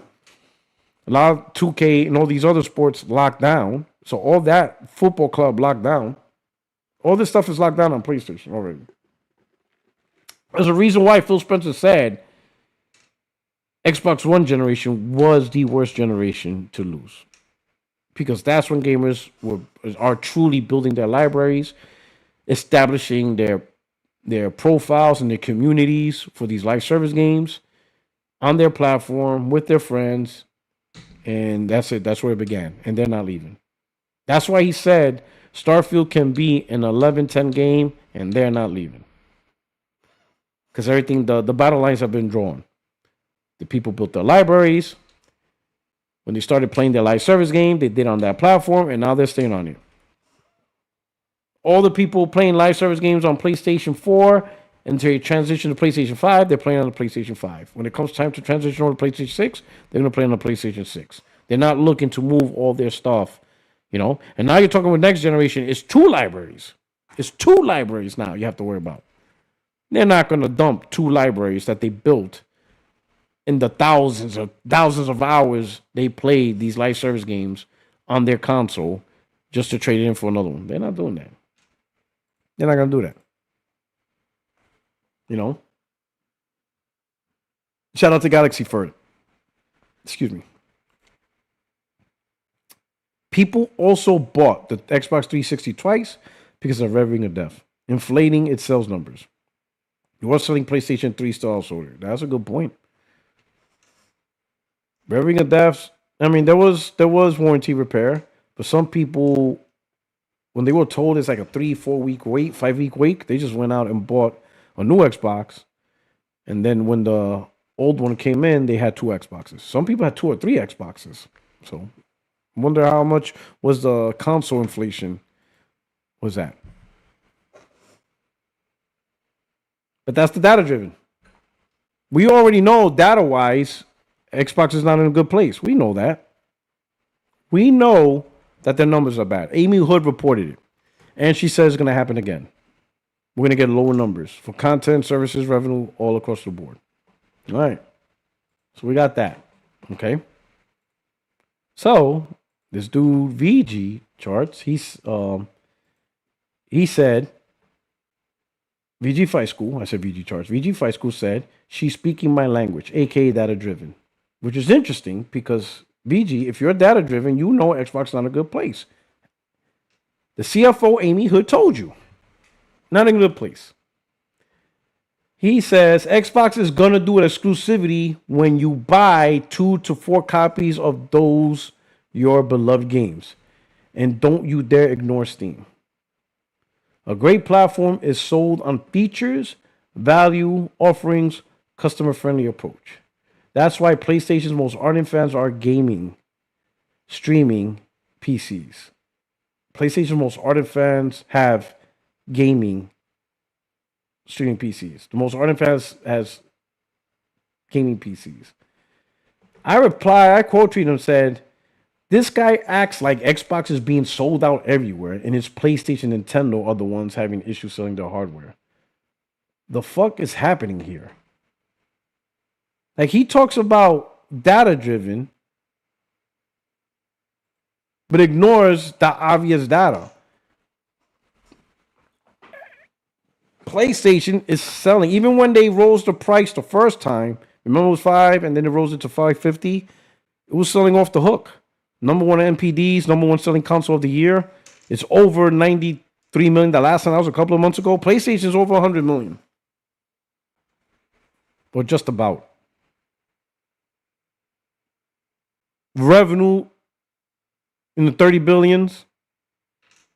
The most profitable generation PlayStation ever had in its existence. That's data. That's not PlayStation fanboy talking points. That is data. Console sales, the money, most profitable generation. You know? It's weird. It's insane. I don't know what's going on. You know? If anything, the data shows being the most everywhere, it's not working. It's not working. If it was working, then we wouldn't be having these conversations. There wouldn't be no drama. There wouldn't be no talk of, oh, where's Xbox going, rearranging, renaming, redoing. Well, this is not an Xbox. They would have kept this as an Xbox. If everything that worked, they should have kept it going. Why would you drastically change things that are working? Why not keep this as an Xbox and show that, hey, this Xbox Rock Ally is an Xbox, this PC is an Xbox, this tablet is an Xbox, if it was working, if things were working. All that stuff VG Chat said, VG Fight School said is wrong. If you're going to sell hardware, you got to convince people to, hey, you got to play on my hardware. You got to play on my console. There is no better reason to buy a console than for games. That's why it's called a video game console. That's the whole point. Okay? I mean, if you look at the things he says, right? A great platform sold on features, value, offerings, customer friendly. That's not Nintendo at all. None of that. If you mention features, values, offerings, customer friendly, you throw Nintendo out the window. They have the weakest console. Sure, it's portable, but they have the weakest console, has the weakest features. I don't think they still have an achievement system. I don't think that's even there. Right? They don't have the best controller. If anybody even bothers talking about that, there's just a lot of things that Nintendo's just not really good at from a feature perspective. But damn it, they have the games. They have the games for the audience that likes it. May not be you, may not be me. But that damn Switch one sold 150 million. It's going to break the PS2's record. It's going to sell more than 160 million. It might. Listen, I'll be honest. I need Matt Piscatella to tell us who's third. I need to see Switch 1 be the third place because I think it is. Nintendo Switch 2, number 1 selling. Nintendo Switch 1, number 3 selling. That would be crazy. And it isn't because of the things VG Fight School said. None of that. It's because of games. There is no, you can have all the features and value and customer friendly shit in your world. But if the other competing platform has some of the best banging games, it's going to destroy any platform out there. You can't beat a platform that has the games people want to play. It's unbeatable. It's undefeated. It's a proven measure. It is what it is. Russell, 13 December 22. Thank you for the super chat, brother. $20 super chat. Thank you so much. Game Pass is a scam. I challenge any Xbox sucker to prove me wrong, and I will donate $500 to charity. VG Fraud School, Brap, Dirt Griggity. Well, I didn't know Brap. I don't think Brap is all about that. But man, my man's calling you out. Russell said, I got time. Catch these hands. My man's like, catch me outside. How about that? Russell's out there like, catch me outside. How about that?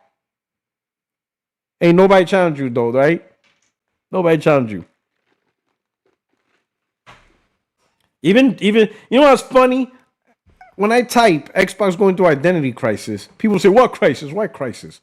And I'm like, yo, are you guys that delusional that you can't even admit that Xbox is going through an actual crisis? Like, really? Really? You guys really can't say that? Like, think about it. In just this one gen alone, this gen was supposed to be a gen where they promised all games day and date on Game Pass, exclusives, only legacy titles going on PlayStation, stuff like that. The most powerful console, giving you the best experience in console gaming, and with an optional cheaper console, which is the lowest entry gaming, but because of the CPU, you're going to be surprised at how well the console runs. Xbox Series S is the Series X, but at 1440p, 1080p. That was all the things they said. Now you fast forward, the biggest games from Xbox are on PlayStation, which the best version is the PS5 Pro. Microsoft made it that way. They're giving us games that they're doing things for us, for PlayStation gamers, that they're not even doing for their own console fan base. Microsoft Flight Simulator, VR for PlayStation. Now they backtrack on their all games day and date. Call of Duty is no longer day and date on Game Pass.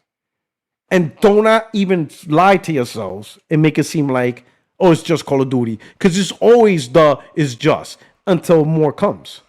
It's just for until more comes. So it's only a matter of time before another game is not day and date on Game Pass. That ice is broken. They broke ice on that one. Okay? And there was no huge backlash. So that means you accepted Microsoft's ability to decide what game is day and date or not. It may not be massive, could be still the majority, but if they feel this one game really needs to not be on Game Pass to maximize that revenue, that sell revenue, they're going to do it because they already done it. They're going to do it because they already did it. They did it before. They're going to do it again. Galaxy Fur, $5 super chat. Thank you so much. It's scary. VG5 School said he's a school teacher. We know he's certainly not a math teacher because he couldn't pass a first grade math course. I don't know.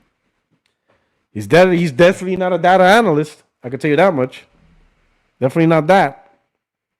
I can tell you that much. Not a data analyst. At all. But the community wants their Xbox exclusive back. But again, with the data, here's the problem. And this is going to tell you, this is going to be the biggest challenge of Asha trying to bring Xbox exclusives. The idea that Xbox here is going to sell to the numbers it need to. If you're going to put all out exclusives, take games away from PlayStation, you're talking 80 million plus console sales. Is Helix going to sell 80 million? You really think Helix is going to sell 80 million? Because if you're not selling 80 million, there's no point in the exclusives. Now, I know some of you Xbox guys, listen, it's not about you. You got to stop thinking that Microsoft's going to make this decision to make you happy just for the sake of making you happy. Make me feel good. Make me feel special. They don't care about that.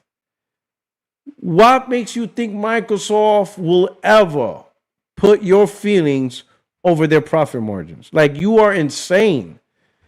They're laying off people just like cutting paychecks. You think they're going to care about how you feel over a console? No. She told you it's data driven and strategic. And there is no long-term strategy to make Xbox sell 80 million hardware. It took a lot for that to happen with the 360. It took having the best gen Xbox could potentially have and the worst gen, literally coincidentally, the worst gen PlayStation could ever had. It took both.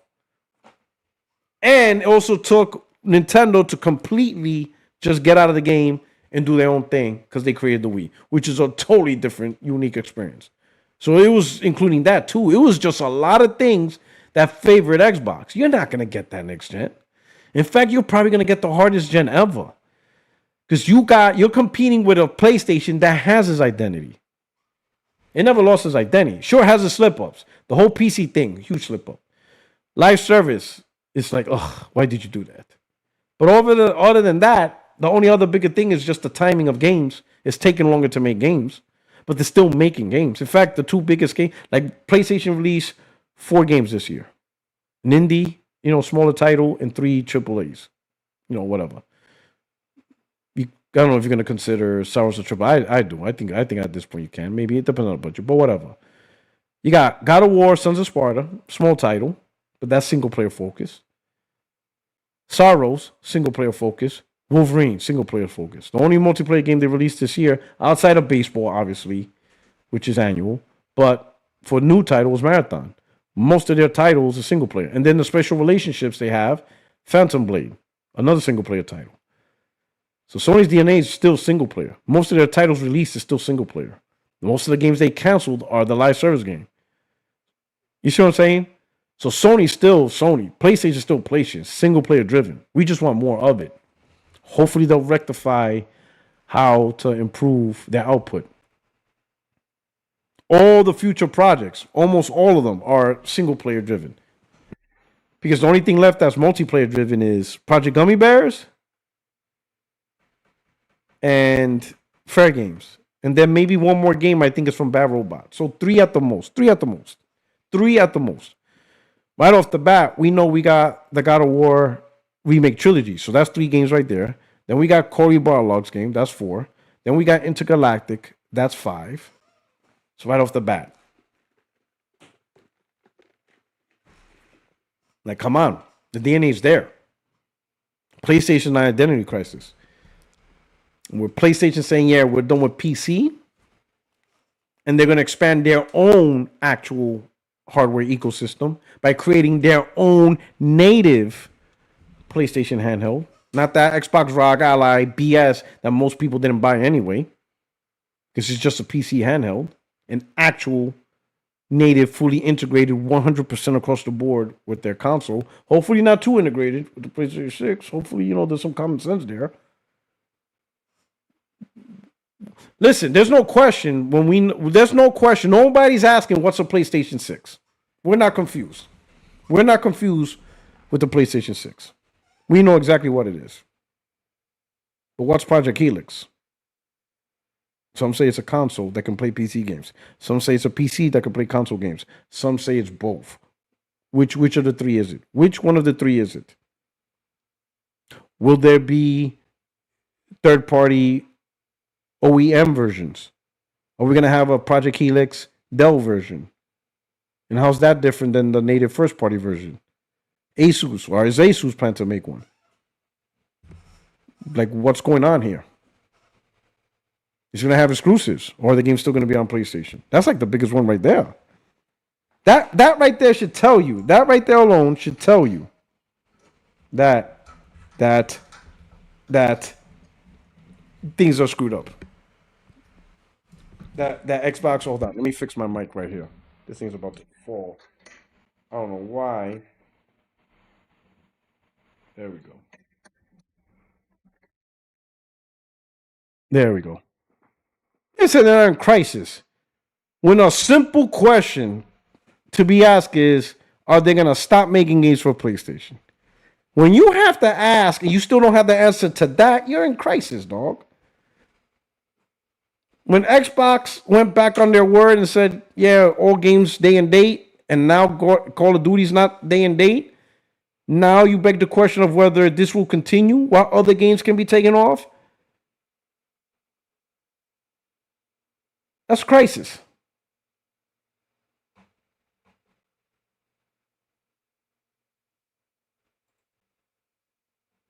We're in crisis. What's going on here?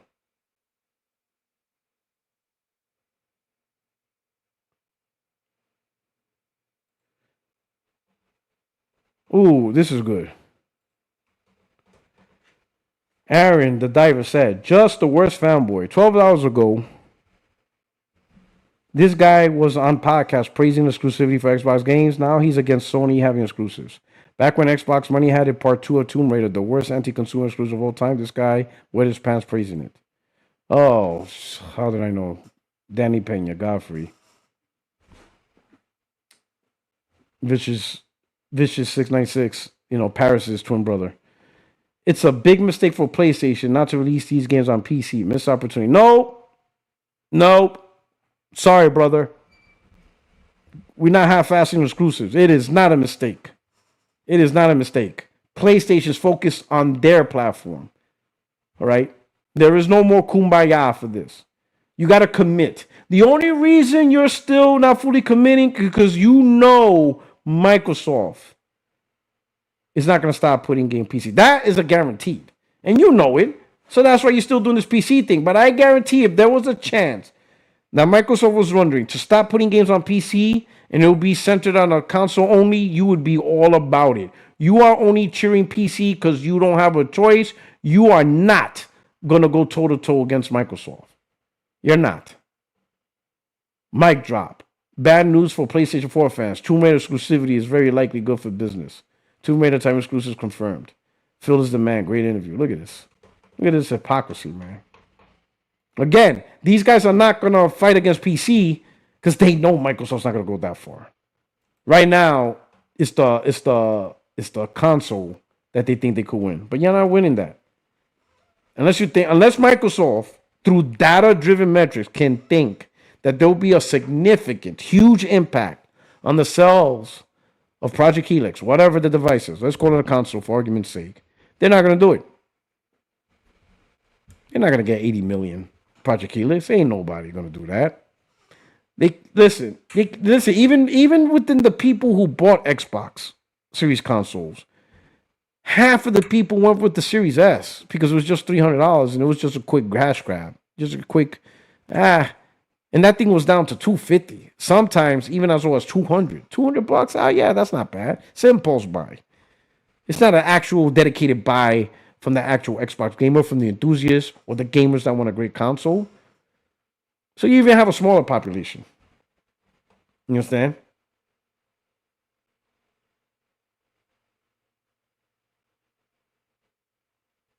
For somebody that's thinking about Venom, look at this. This isn't true. I think we'll hear more about Venom and his legitimacy once Wolverine passes by. I don't think they want to take the shine away from Wolverine, so they're gonna go with that. You know what I'm saying? We got Ernest Griffin. Thank you for the super chat. Says Xbox games are like that guy who throws trash in his own yard, cleans it up, and wants someone to give him credit. Xbox is a product of its community. That's true. You screw up, and then you stop the screw up, at least partially, and people want to give the company credit. But yet we've been saying they've been screwing up for a while. We will call fanboys. How does that work? How does that work? Oh, check this out. Check this out. I'll put this in the chat. But Sony PlayStation 5 digital SIM consoles, $369 via Sam's Club. In-store only. Depends on your location region. Let me click that. Let me see. Oh, let me go back. Oh, man. No. Go back. Oh, I lost the deal. I'm sorry, guys. I'm sorry. What happened? Where is it? Where'd it go?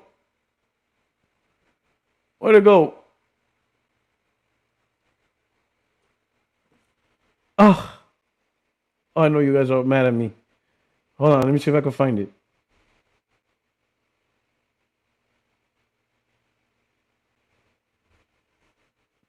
Oh, Final Fantasy 14 running on Switch 2. Good for them.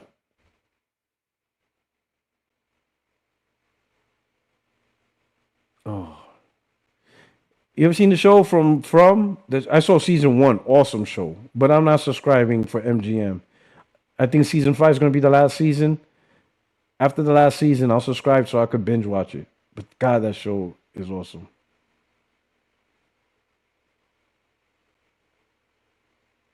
Listen, let me tell you something.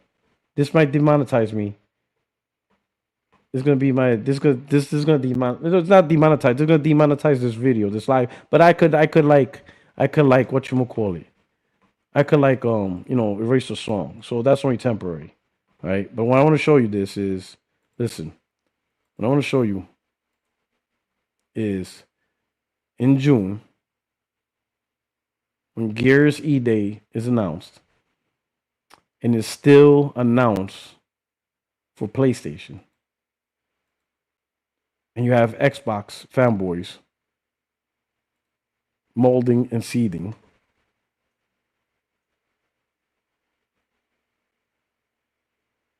And they're going to mold and seed. Shout out to Valkyrie. Valkyrie says, why, P-Rock? Why? What did I do? What did I do? But anyway, when they mold and seed, because they're gonna be so pissed that E-Day still coming to PlayStation, right? Meanwhile, during the announcement, this is gonna be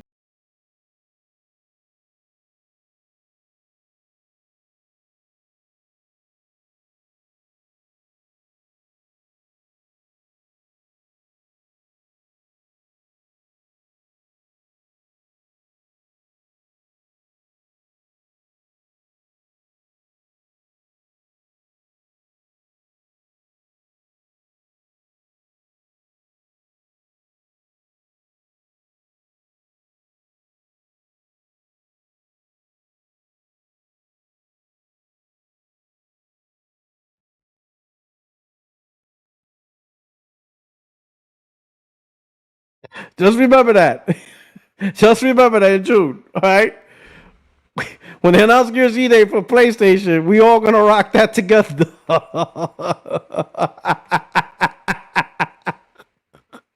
That's gonna be our anthem right there. That's our anthem. I'm just letting y'all know. Now watch. I'm gonna have to, when the video uploads. Make my day. Anyway, so don't worry. Do you know what's good about YouTube? Now they have tools that when you get demonetized, or your channel can't be monetized because of certain clips, they now have, I guess AI is doing it, where they can just erase the song but keep your words. So I'll just do that. I did that for you guys. I love you guys, so don't worry about it. Don't worry about the channel. Don't worry about it. It's all about the fun, right? Valkyrie said, "Why, PuertoRock? Why? What did I do? I gotta find out." Shout out to SPR. He found it. So the link is there. Video game deals. So if you haven't got a PlayStation at all, there you go. Oh, the PS5 deal link. Oh, you don't have a Sam's Club in Australia. She's like, damn it.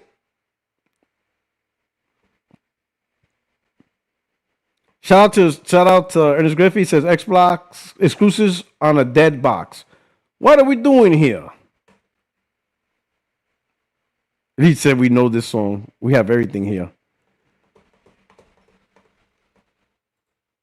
Oh my God, man. What a day, what a day. What a day, what a day. This is so interesting. Like, listen, I'm going to enjoy just sitting back and watching. I'm just going to enjoy just sitting back and watching because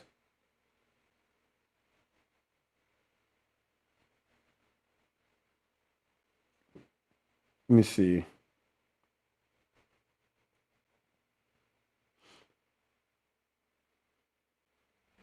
I'm just going to enjoy watching.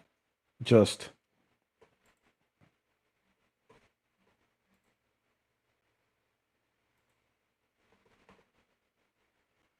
sitting back and listening to the conversations. And I suggest we all just enjoy it. Now I'm looking forward. Like, I'll be honest, I have not been watching Xbox podcasts this whole entire gen. I haven't been really, because it just sucks. Like, it's just that, like, there's no actual real opinions and personalities. It's just toting the line, corporate mouthpieces. Like, my God, like, push back on everything, right? But now I'm gonna probably tune into a couple of them because they are literally gonna have conversations no different than the conversations we had, and I'm just gonna enjoy it because they're gonna pretend like it's their conversations. They're gonna talk to each other like it's them and their reasoning and their logic, and it's gonna be so damn funny because they talk trash, they chastise us, they said we're fanboys and we're council warring, and they're gonna say the same words we've been saying for years, and I am gonna love the hypocrisy. I'm just going to love how they are now us. It is awesome. It's gonna be so damn awesome. It's gonna be so damn awesome just to see this. It's gonna be so awesome just to see the hypocrisy.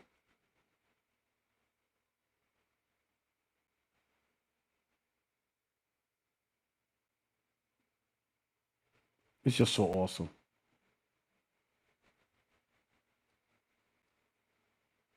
Oh, I found it again. I'm gonna put it in the chat as well. This is the tweet for the PlayStation deal. So $369 for PS5 digital. It's not bad. It's not bad at all. Let me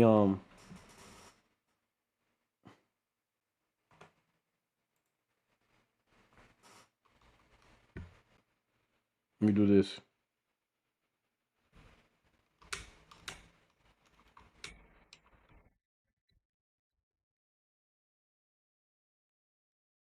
This is what I did. I'm quote cheating that deal and just let the people know.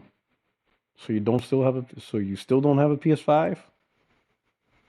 That meme, I don't know what it is, but I'm wearing that. I'm using the hell out of that meme.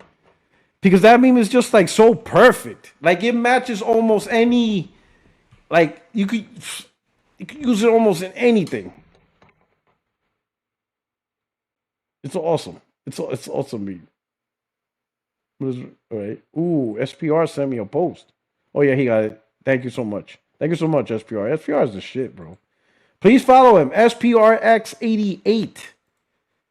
He does all the thumbnails. SPRX, right? That's what you are, right? That's your name on. Yeah, at SPRXS88. Gotta follow him on Twitter, man. And Major Claridge.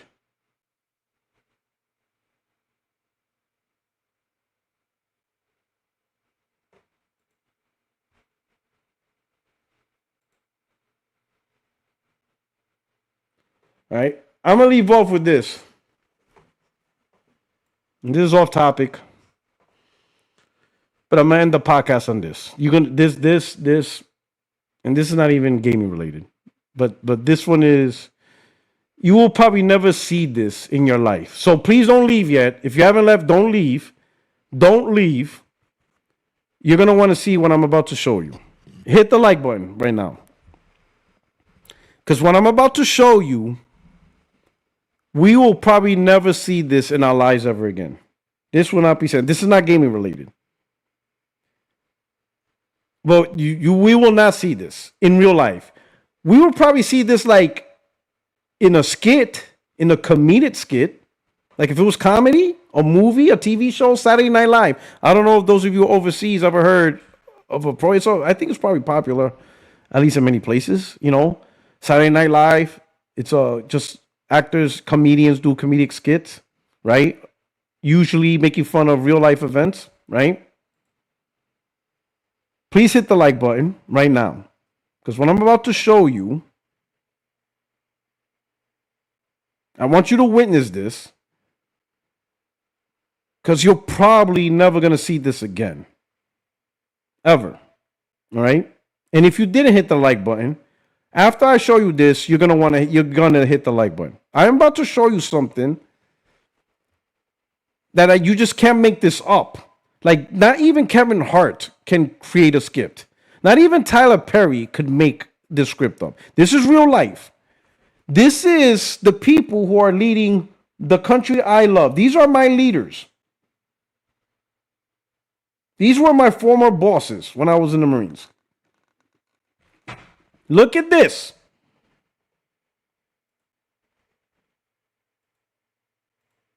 Hold on. I want you. Okay, this. I'm going to end the show with this. What this is about, to give you a backstory, they're talking about drug prescription, right? President Trump made a comment that because of him, the prices of drugs has dropped 600%. Now, if you know how percentages work, if you drop the price to 100%, that means you completely eliminated the thing. It's yeah, no shopping. If you go to a store and you go for prescription drugs and it says 50% off, you get a half price. If it's 100% off, it's completely free. But he said 600%. Drug prescriptions basically free. No, at that point you have to give us money for picking up the drug prescription, because 100% is zero. 100% off is zero. When you do 600%, now you're giving me money. That's how math works. Listen to this. This is the leaders. Listen to this. The Democratic senators who was questioning me during the hearing, and she was ridiculing President Trump for his math. And she was saying, it's mathematically impossible to have a drug drop by 600% cost, which he had claimed. And I said, well, if the drug was $100 and it raised the price to $600, that would be a 600% rise. Yes, that is correct. If the drug is $100 and it get increased to $600, a 600% increase. If it drops from 600 to 100, that's a 600% savings. No, that is not how it works. It doesn't work the other way.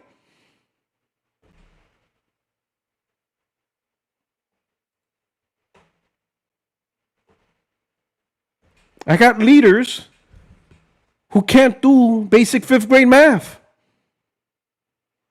We're fucked.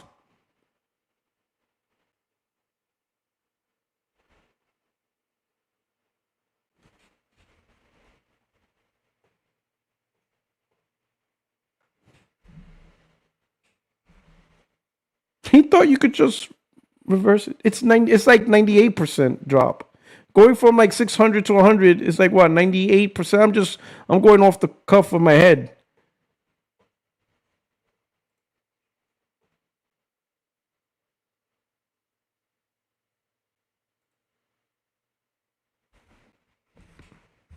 Right, let's see, 600 times 0.98.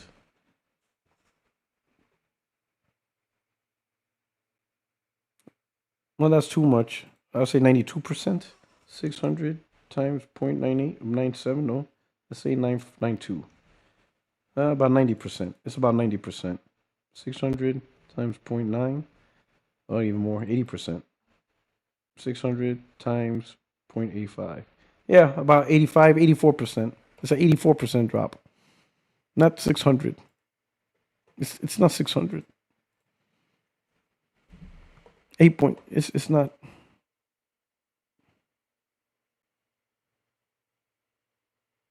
It's not going from 600 to 100. It's like 83%. It's not 600%. This guy's using Game Pass math. This guy's using VG Fight School math. This guy's using Dark math. Oh my God. But at least it's video games with them. That don't mean, man. Like, who cares? Who cares if you get the math wrong with Xbox?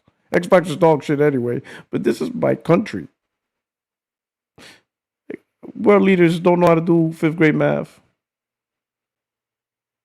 Like, I don't give a shit if you get math wrong in games. Like, if you talk shit in games, it's just games. Like, it doesn't matter. It's just games. This is people's lives are on the line. These guys can start wars and get people killed. And they think going from 600 to 100 is 600% drop. Oh my God. This can't be happening, bro. Like Tyler Perry can't even come up with a script. Steven Spielberg can't even imagine this shit up. Oh my God. Jesus, we're in trouble. And not a single one of them.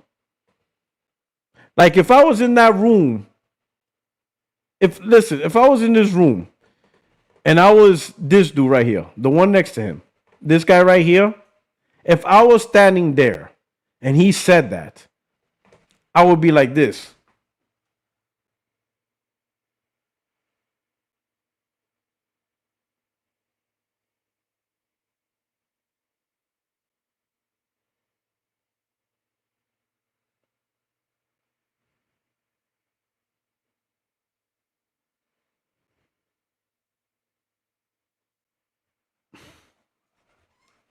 Like, I wouldn't know what to do. I would lose all my bearing. Like, you can't make this up, man. Oh my God. These guys can't even do 5th grade math. But I'm just gonna end the show with that, man. I'm just gonna end the show with I got leaders that can't do 5th grade math. I'm so glad I'm retired. Like, you can't make this shit up. You can't. Oh my God. Anyway, your only friend these YouTube streets, PuertoRock77. Thank you for rocking out, man. Thank you so much for rocking out with Friday Night Live. Hold on. Okay, that's it. I think that's it. We hit all the super chats, right? There's no other super chats? Okay. We're good. We hit over super chats. Everything's good. If you're new to the channel, hit the like button. If you like what I just showed you, or even if you don't like it, still hit the like button anyway. Got world leaders, can't do 5th grade math. It was awesome hanging out with you guys. It was really awesome. I hope you guys have a great weekend. I'll enjoy the rest of your Friday night. If it's Saturday morning for you guys or close to it, enjoy your weekend. Many blessings to you and your family and your friends. If you have plans, be safe. Think 5 steps ahead. If you're going out tonight because it's Friday night and you're about to party, or you're already partying and you're a couple of, bottles in, don't drive home. Take an Uber. Be safe. Trust me, it's worth it. The 30, 40, 50, 60 bucks you'll spend on the Uber is so worth it. Just go home, enjoy your night. Take care. If you're staying home playing games, awesome. If you're tired and you just want to sleep, then go to sleep. Enjoy that rest. You deserve it. All right? You guys take care. I will see you guys Tuesday with the crew. Valkyrie's up in here. Chill Will. Man, can't wait to talk to you guys next week. And everybody else. Your only friend is YouTube Streets PuertoRock77. And I am out of here. You guys take care. Peace.